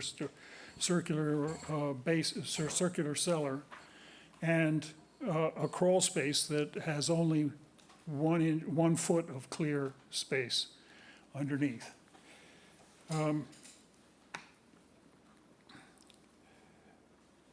Which makes plumbing improvements to existing bathrooms and kitchen next to impossible. A freeze-up of one of these lines of plumbing the plumber has said, we'll have to take up the floor to repair. So, the rear second floor level change drops makes for tenant safety a bit-by-bit approach to make improvements that are extensive enough to justify the cost, would require a new basement for the back half, historic preservation of the first floor walls, reinforcement and leveling of the second floor, and a new dormer roof with a pitch that would complement the main house roof. These measures are required to rid the house of substandard structural abnormalities, circulation congestion, and dangerous floor and ceiling conditions. So can we go to the elevations? It's probably the simplest. So this is the Shattuck Place side, and this shows an existing vestibule here, and a little tiny dormer on this side. And the proposed has a porch that is added to this side, and this roof and dormer is all new. So, but it's built on the existing first floor walls. Sam, I think that Buck has, Yeah, I had a question, and I'm not sure if it's for you or for, are we discussing the variance now? no, he's just describing the project. Oh, okay. He hasn't come to the specifics of the variance or the specifics of the special permit. So this is a general Okay. description. The front setback here is just about to come out of my mouth. So this vestibule is 20 feet from Shattuck Place. And this wall, since it's staying, this porch will be extending sideways, but not encroaching no further in the front yard of Shattuck Place. And let's go to the rear. See, you can see oops, okay. So on the existing is these little tiny dormers with no headroom. This stairway gets you up to these 2 units. This stairway will stay. The bay will stay. All of this, everything from here, this stays.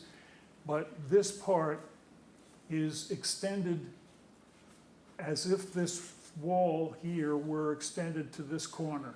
So this will fill in, and a roof deck will be made, and a pitch.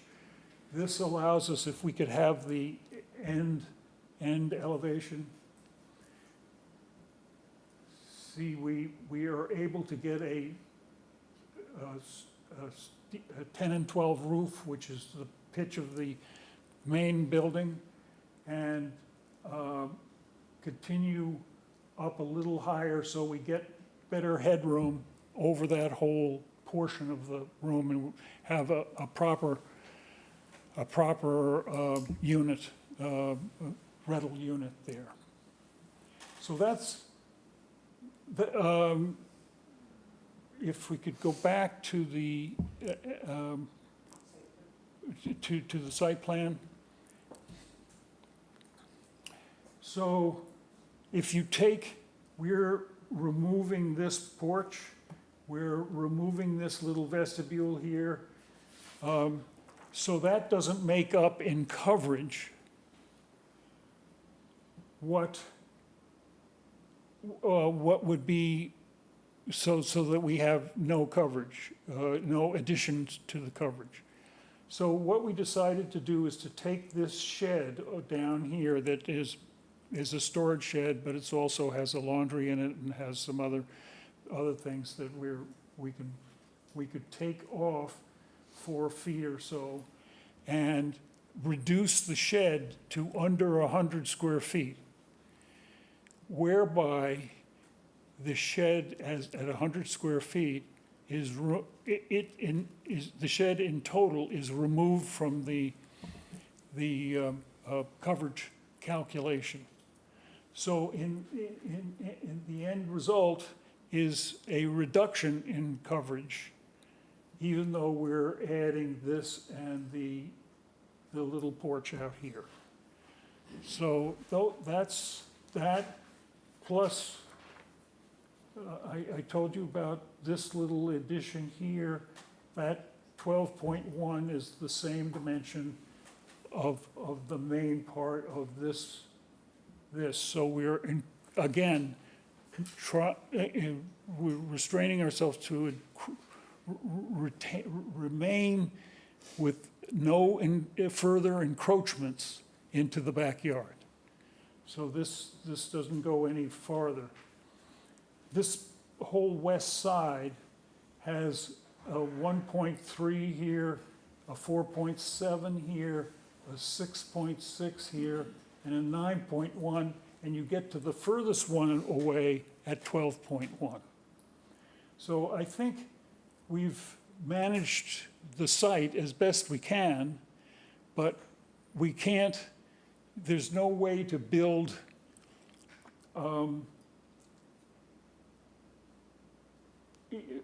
there's no way to build within the dimensional controls as they're given to us. Because we are a commercial multifamily in a single residence in a 1 and 2 family residence district, we have to come to you for a variance for these small additions, and the AC unit and the change in the shed. So that's the project. So now you'll want to go through the criteria for a variance. Okay, I'll skip the part in here where I describe the dimensional things.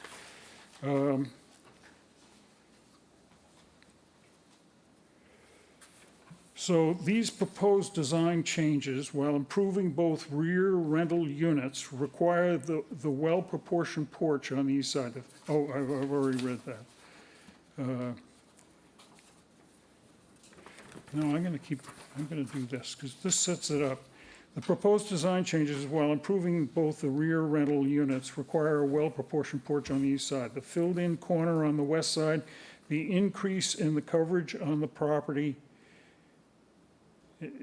there's no increase. The partial demolition of the shed and its new non-conformity, the AC condensers, which I didn't describe, are tucked in back here. All these additions contribute to better appeal and marketability of the rear units. But the good design of the units can only happen with a variance relief from their development of the dimensional nonconformities. And I've already told you where those are. Knowing that these units will, you can make a finding that, 1, the dimensional nonconformities are owing to circumstances of the narrowness of the width of the lot. In addition, the shape of the structure or building thereon is so nonconforming that any changes to the exterior, no matter how beneficial, requires a variance. And the literal enforcement of the provision of the bylaw would cause no porch to be provided, a narrower unit with impossibly smaller rooms, awkward circulation within the unit, and most likely 2 unmarketable units, all of which will contribute to the unworkable units with low marketability, leading to recurring financial hardship to the owners. The granting of dimensional variances would help preserve the 1828 Greek Revival building and thereby meet or exceed the purpose and intent of the bylaw by the preservation of the value of land and buildings and the preservation of the architectural and historic assets of the community, which is the language of the purposes of the zoning bylaw. The reason these variances are being sought is because this is an existing non-conforming multi-residential use pre-existing in a residential zoning district. The only mechanism for allowing extensions of nonconformity of an addition is by way of a variance. Thus, even the smallest improvement that alters an exterior wall would have to pass through the difficult triple-prong test. In effect, without these variances, the only improvements to property would be internal remodeling with no changes to the exterior, which makes me feel that denial of this variance would be a tremendous hardship. Now, that doesn't mean they are that they are owed the variance, but it would lead to the deterioration of the property. Since great care was taken to upgrade the design of the rear portion of the building, to make the units work better for tenants, to remove structural and headroom obstructions, and to allow for continued maintenance and improvements in the future, great restraint was utilized in making the proposed additions encroach no further within the setback space. In fact, provision is made to alter a shed so that the zoning coverage can actually be reduced. We request that you find that we have met the 3-prong test and the relief from the dimensional controls may be granted. Okay, thank you. Is there anyone here today or on Microsoft Teams that would like to speak in favor of this application? If so, please indicate now you'd like to speak. I see no one that wishes to speak in favor. Then I'll read the correspondence. The first one is from Christina Bassett, and she writes on November 9th. On August 16th, the Chatham Historical Commission determined that the structure at 79 Cross Street was historically significant, but the proposed changes did not materially diminish the structure's historical significance, and therefore a demolition delay was not imposed. Then we have a note from Judith Giorgio, health agent. On 11/8, she writes, I've reviewed the proposed plan for an addition and renovations. The property is served by municipal sewer. The proposed additions and renovations appear to add an additional bedroom to the second floor of the property. Approval for additional sewer flow may be required by the Water and Sewer Department. I have no concern about the placement of the exterior mechanical system. Now we have a letter. This is from Christina and David Mead. Their address is 17 Shattuck Place. They write on November 6th, we are the property owners of 17 directly across the above-mentioned property. We want to note the 79 Cross sits at the corner of Cross and Shattuck Place, and the frontage along Shattuck Place is substantial. We appreciate the owner's willingness to share their proposed plans with us and would like to make a few requests. 1, 79 Cross houses 4 separate units, all of which are rented. When fully rented, as happens often, there was a congested parking problem. Cars for all 4 units are provided parking, one toward the corner of Cross Street and Shattuck Place, while the other 3 in a small drive that runs off of Shattuck Place. Often there are a total of more than 4 cars attributable to the property due to visitors. Tenants who might have had more than 1 car, repair services. This can create problems, especially on Shattuck Place, where driveways from 11, 15, and 17 are located. We request that consideration be given to how this issue might be resolved. This is a small site with a serious parking issue and no owner presence to monitor the situation. Two, the owner takes pride in the architectural significance of the house. The proposed plans for the new addition, however, don't honor the historical characteristics of the house.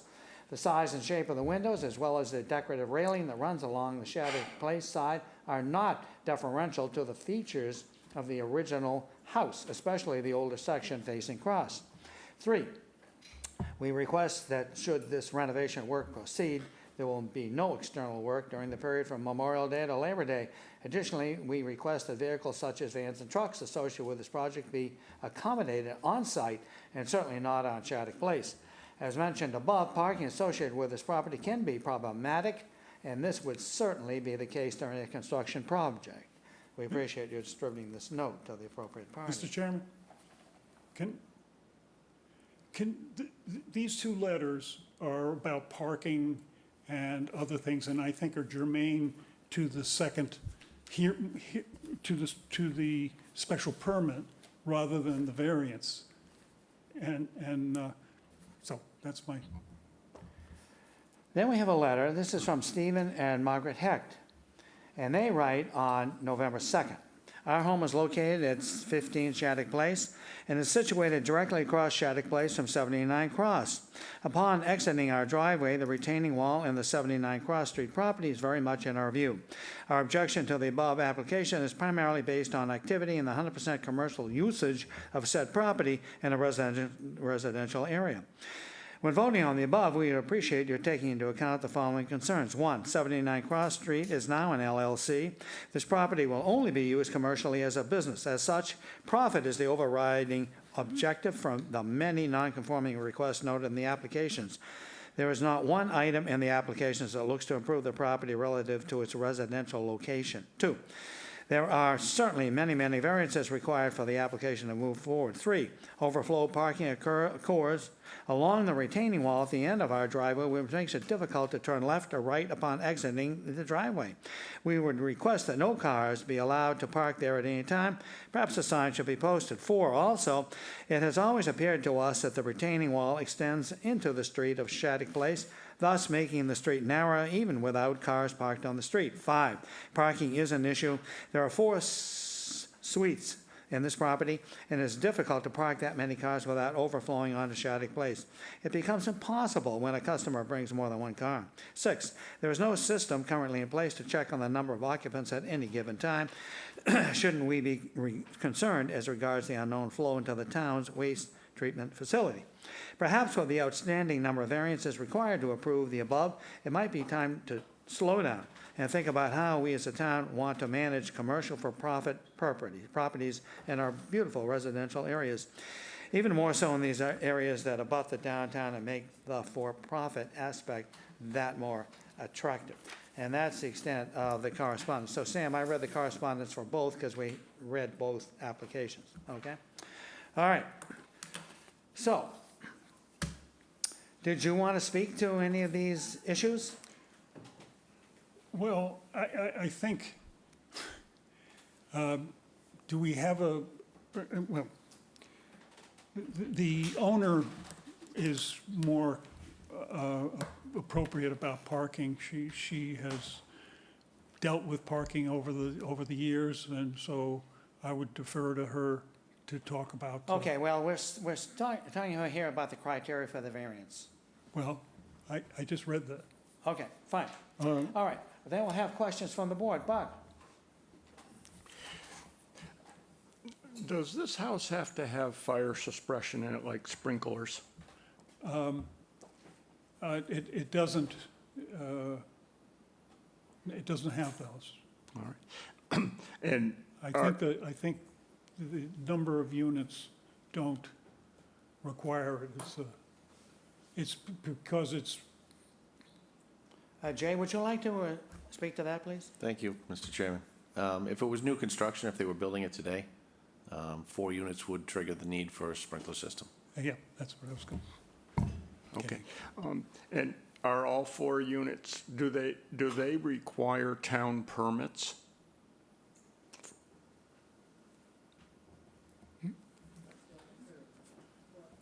For renting out rooms? We have no current rental bylaw. Okay. Thank,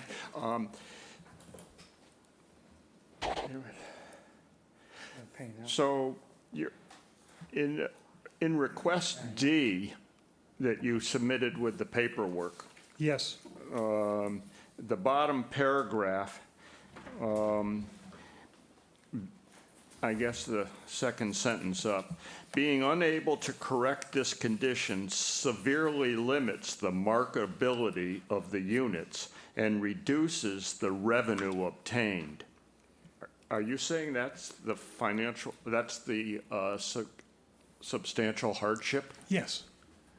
Yes, So- that repairing, the 2 units are substandard, let's say, compared to the 2 units that are in the front.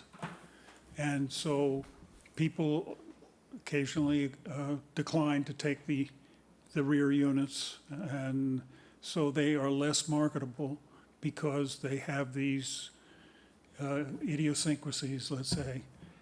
So you're saying you need the variance to make more money?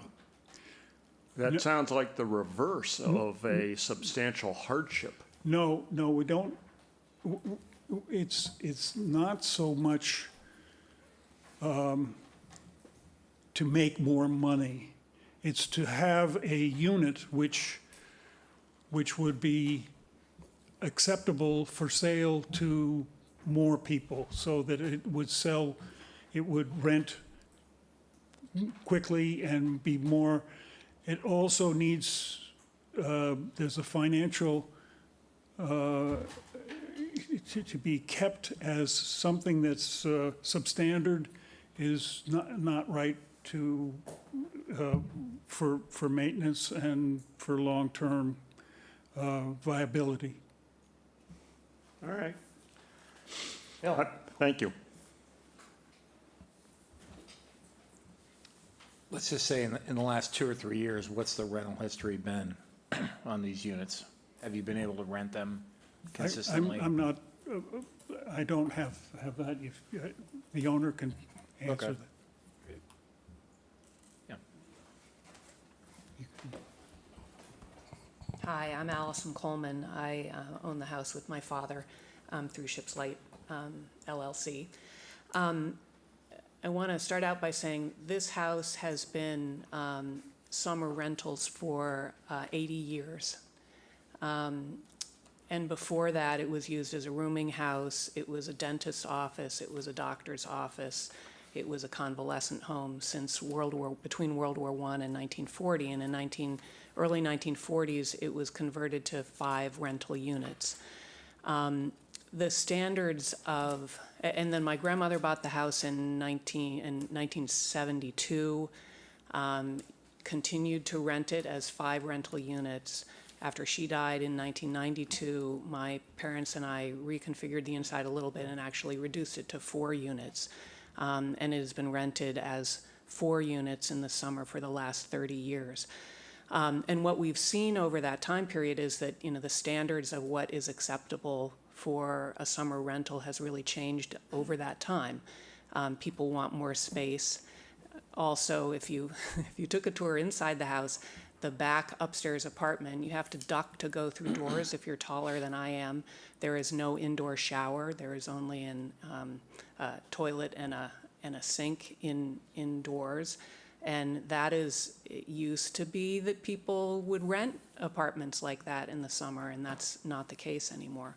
So what we're really seeking to do is to continue the longstanding use of this property as a summer rental, and to upgrade it. The plumbing is, 100-year-old plumbing.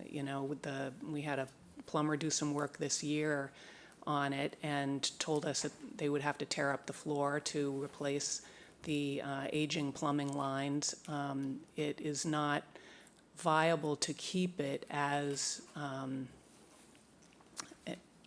as a functional property, and it's less attractive to people who are seeking a different level of amenities in the rental.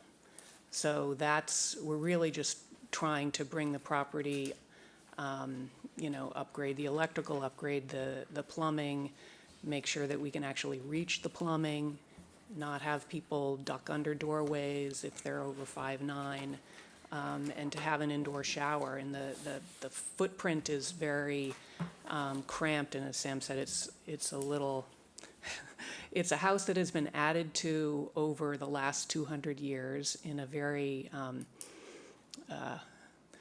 eclectic way. It was one of the first houses that in that entire area. It used to, associated with that lot, used to own all of the property to Chase Park all the way to the mill pond. And over the years, it's been parceled out, and all of the changes, all of the use of the property as a commercial use, and the size of the property greatly by decades precedes the zoning code. So it doesn't conform with the current zoning code. And if we, as Sam said, if we make any change to the exterior, we have to come to you for a variance because it's a commercial property. If it were a residential property, we could probably come to you with the same changes under a special permit, but because it's a commercial property, we have to seek a variance. I mean, I appreciate that, but the question about the rental, have they been I'm sorry. consistently rented? So it has been it's been consistently rented for 80 years. It is more challenging to rent the upstairs, no matter how many times it's all over the listing that there's no indoor shower. Every year, people come, they don't read the listing, and they're really unhappy that it doesn't have an indoor shower.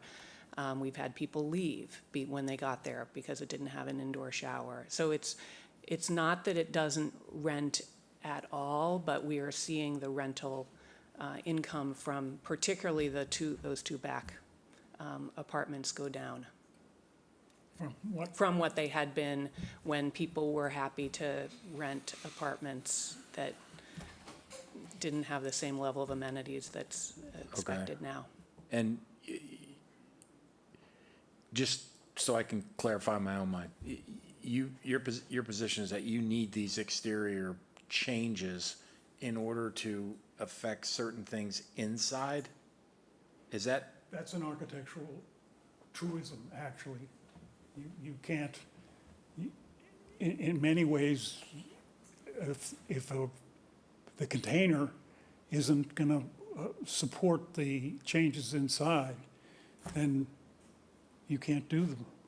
You have to make changes to the exterior wall to be able to make so when you walk in, you appreciate the whole apartment, and you say, hey, I'd like to spend my Cape vacation here. If this weren't granted, is your intention are you saying that you can't do anything to the interior, or you wouldn't, or couldn't, or what? Becomes exceedingly more difficult, but you would never be able to because the roof has to change. The roof is causing the ceiling to cause doors to, the roof has to come off. And it's a very shallow 3 and 12 pitch roof that doesn't fit in anywhere. And it historically, it is inept and not supporting the character of the existing Greek Revival building. I don't think I have any more questions. Mr. Chair, should I wait till we go all the way around? Thank you. Paul? I think your dialogue has answered any of my questions. Thank you. Mr. Thompson? Mr. Thompson does not have any questions. Dave Veach.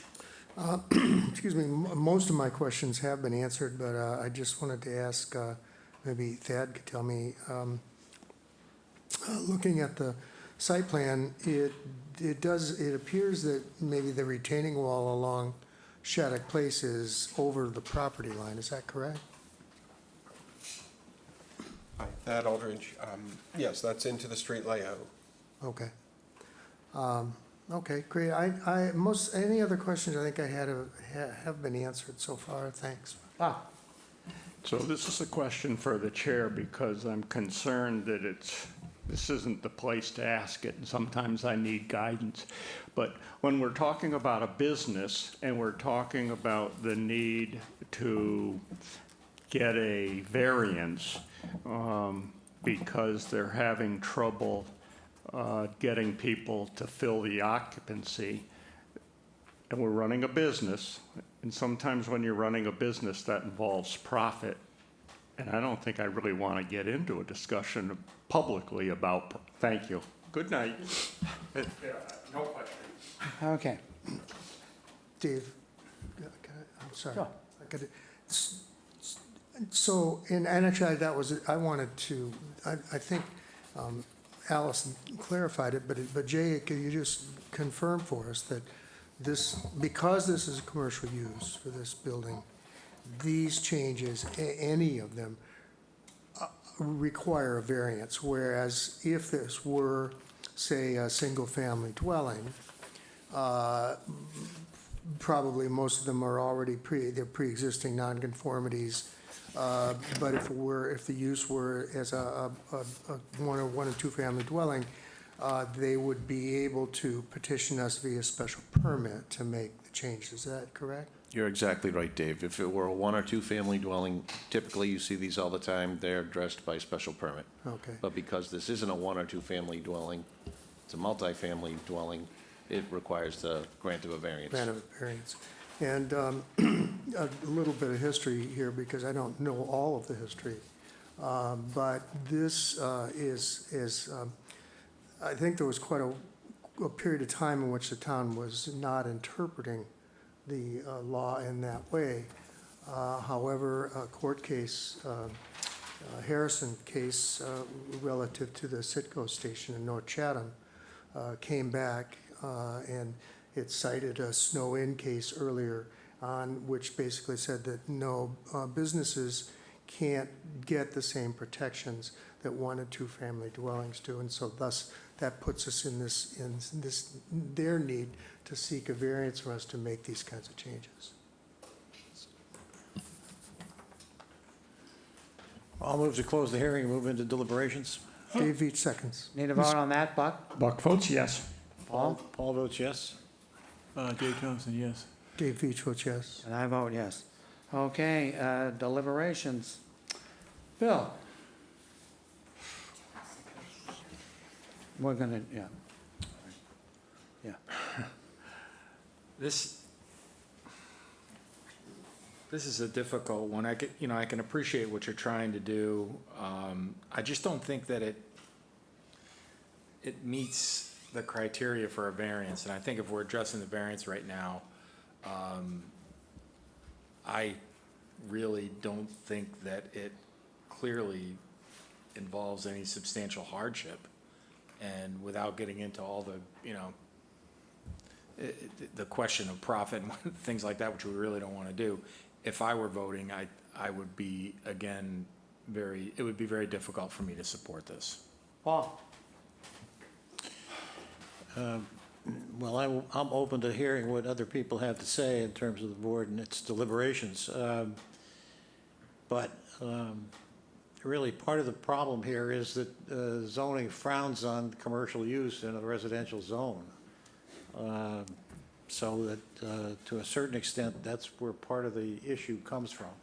At the same time, as you say, this commercial use has existed for decades, and pre-exists zoning, pre-exists all of us in terms of the way it's been operating. So I'm trying to think how this applies to a commercial use when we get a number of commercial uses that may want to expand in a residential zone, and are requiring a variance.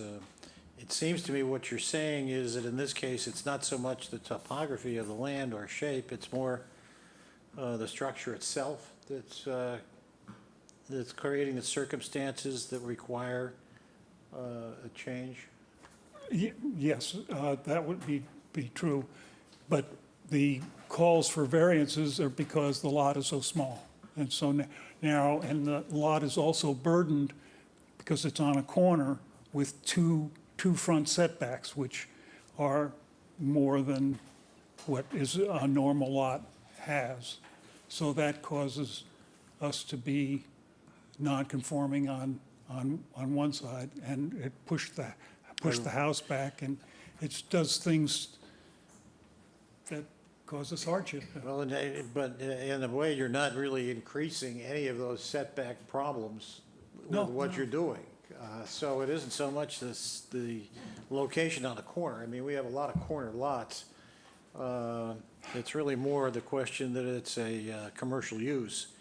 And Yes. that's what's requiring what happens here.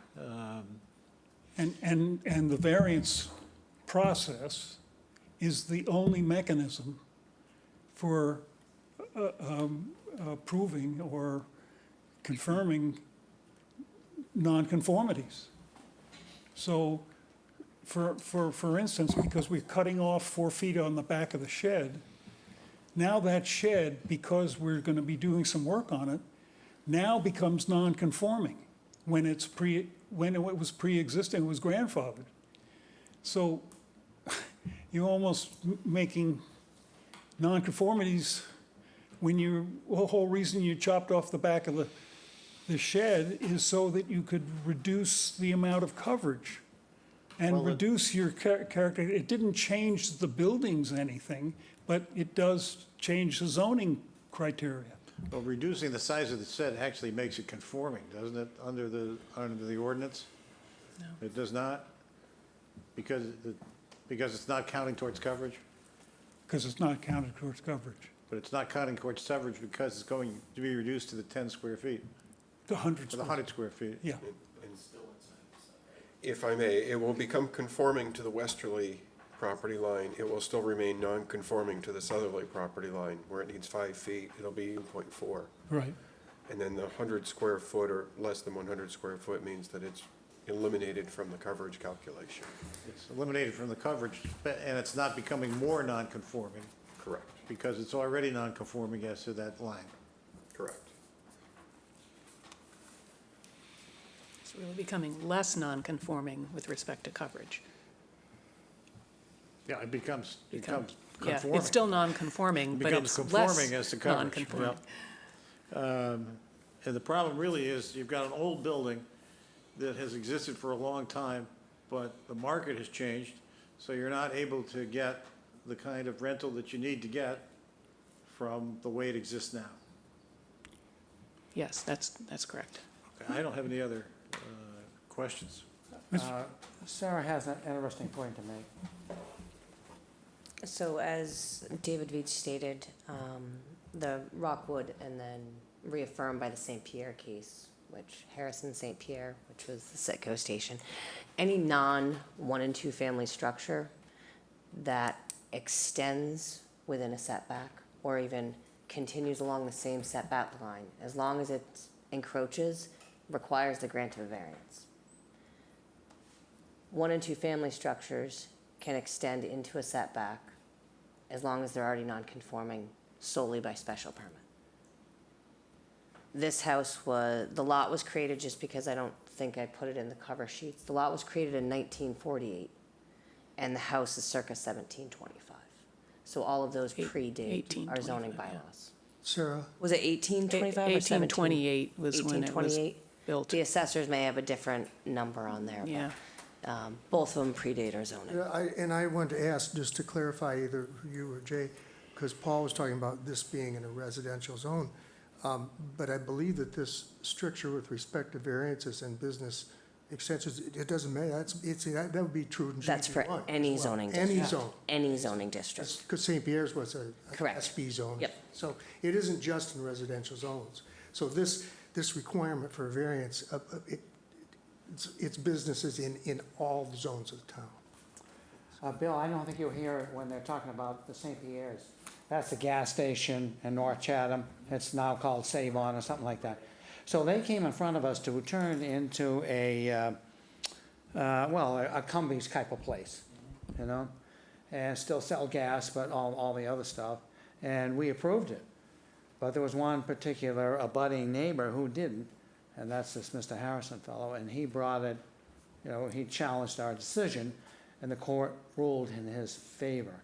That's why, to this day, it is still a gas station.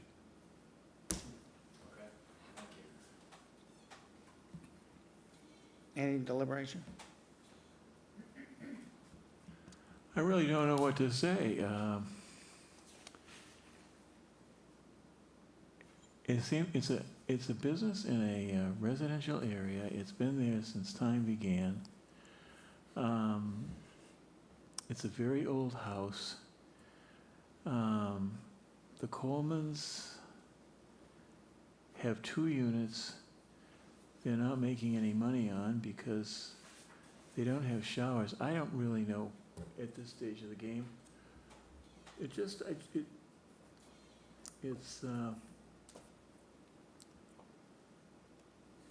I'm almost tempted, I won't say it. To vote no.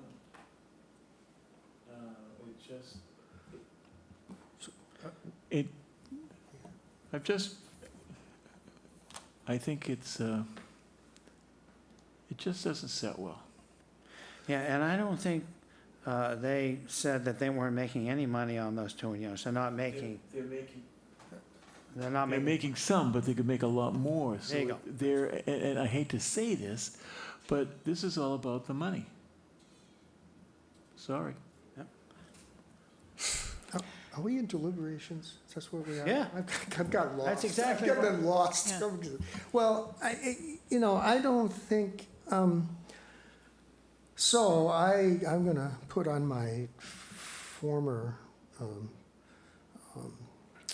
retailer's hat, I guess, or business property owner's hat. And also, old house owner's hat, and say that,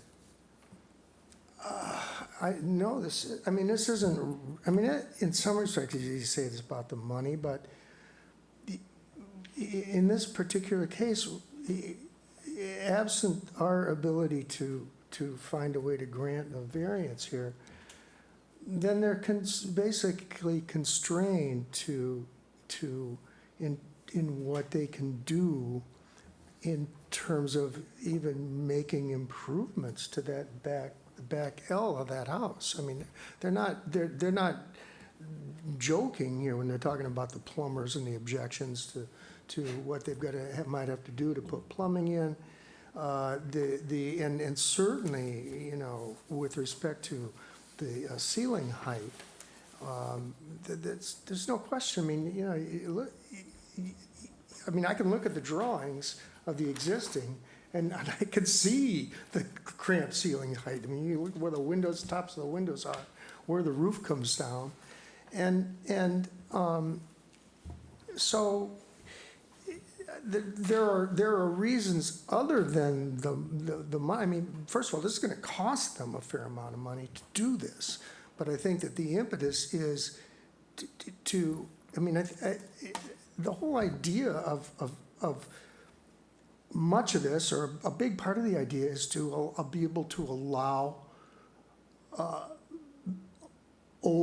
people who own older buildings to be able to upgrade and make changes that are more in keeping with what people expect in this day and age. I said something last week about, the subdivision there off of Harding's Beach Road that had seemed like examples of all the different, to go from the really older houses, which are nowhere near as old as this, to the more, you kind of watch this evolution of what people expect in accommodations in the town of Chatham over this period of time.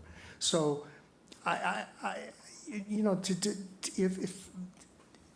to me, it seems kind of crazy to be able to say to someone, well, you can't even raise the roof on the back part of this house. I just don't, I mean, that's wrong. You know, I feel obviously kind of strongly that I just don't think that the intent of any of this is to try to constrain the owner of an old house like this in this way. And the Historical Commission has passed their judgment on it. They found that it's a significant structure, but this proposal doesn't diminish the significant nature or anything. I mean, I think they've come up with a good solution to the problems that they face. And I do not want to stand in the way of that, given the situation. So I'm going to interpret the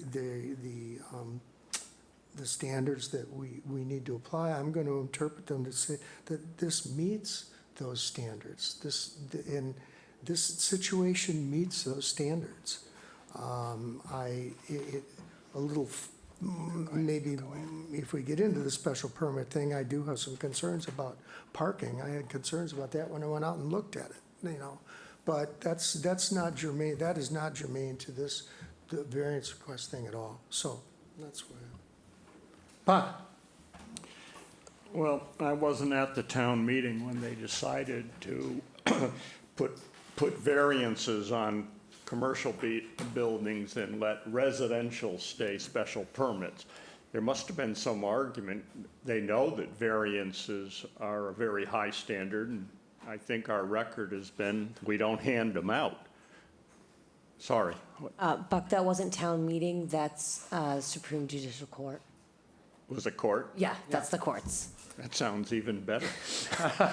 They made it so non-1 and 2 family structures require the grant of a variance. So even an increase in height on this structure Yep. would require a variance. Well, I don't know what the argument was, but somebody decided to, make the wall a little higher for some reason. And so I have that, and I heard the previous, or the opening hearing, where they started splitting hairs over substantial hardship. But I did like Mr. Thompson's suggestion, common sense should prevail. And I think that's what David Veach was just saying. So, I hear that. But then I look at this request D that the applicant submitted, and number 2 is a vestibule on the east side of the building is being demolished, and a new wider porch is being constructed in its place. That doesn't have anything, in my mind, doesn't have anything to do with solving a problem. It's not construction, it's not height of the bedrooms, they're adding another bedroom. But the applicant says there are 4 areas that require variances, and maybe some of the others are sellable, but that one doesn't seem, if they got to get a variance for that, my concern still is that substantial hardship, I don't think we're there. That's my problem. Advice me? What? I'd just like to respond to the. So you do mind if I speak? Okay. Oh, I All do. right. I didn't do it to defer yours. I just respond to his, that many times the streetscape, which was a factor with the Historical Commission, requires a small porch. And also it's an amenity for the for making the apartment more more rentable, more marketable. So those are why those are there. But does it solve a hardship? Yes, it does. The hardship is the upgrade of being prevented from upgrading your real estate to its marketable position, to its highest level. What's that called? Highest use. So, and these are financial terms that have to do with commercial work. It's sullied residential work. Residential work doesn't have a financial, necessarily a financial component. But in this case, the criteria requires. Sam, that's enough. Okay. Sorry. From my standpoint, number one, let's go to the criteria. There's nothing unique about this lot.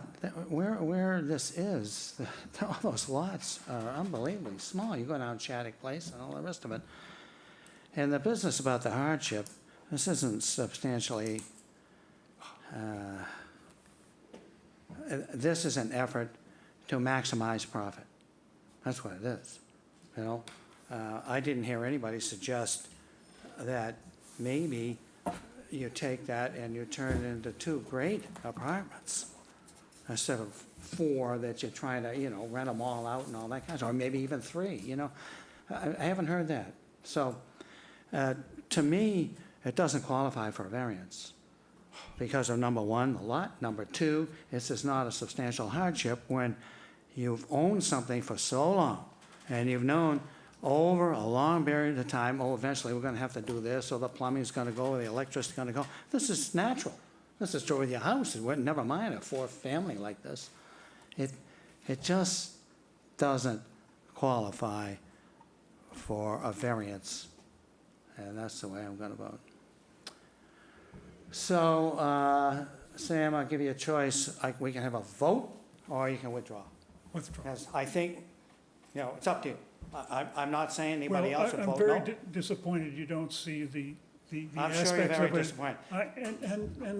I'm not, you know, but obviously, if you're gonna go to a vote, it'll come down, and then we won't have any other alternatives. But right now, I don't know what alternatives you're saying we Can't should do anything to the house. we should do. Well, I can't answer that question. Because I can't repair the roof All without right, coming to you. Sam, that's it, okay? Okay, We've So had we- enough of a discussion about this. all right. Can you answer my question? Did you ask a question? The question is, would you like to withdraw, or would you like me to call for a vote? I'm not allowed to make any comment before you ask that question. No, Then we'll withdraw. this is deliberation. We've deliberated. We've let you talk for quite a bit. We withdraw. We request a withdrawal of the commission. Without prejudice. Yes. Paul? I'll move to grant the request for withdrawal without prejudice. Dave Veach seconds. So we Buck need a- votes yes. Paul? Paul votes yes. Dave Thompson, yes. Dave Veach votes yes. And I vote yes. And that one was for application number 22-101, the variance. Right. Okay. Sarah's already read 22-102. And we'd like to withdraw on that basis. Like, I don't see how you can approve it. Yeah, you're right. So the ones depends on the other. It's a two-step. So could you make a motion, please? I'll move Ask for a to- motion. To withdraw. I move- 102. Okay. Paul? I'll move to grant the requested withdrawal of 22-102 Dave Veach, without sec- prejudice. Dave Veach seconds. Buck approves. Paul approves. Dave Thompson approves. Dave Veach approves. And I approve. And that's it. Thank you both. Okay, I don't think we have any other business tonight. So Paul, could you make a motion, please? I'll move to adjourn. And we need everybody voting on Dave this. Beach seconds. Buck votes yes. Bill? Bill votes yes. All votes yes. I vote yes. Dave Thompson votes yes. Dave Beach votes yes. Okay, and the time, Sarah, is 5:25 PM. 5:25. Thank you. And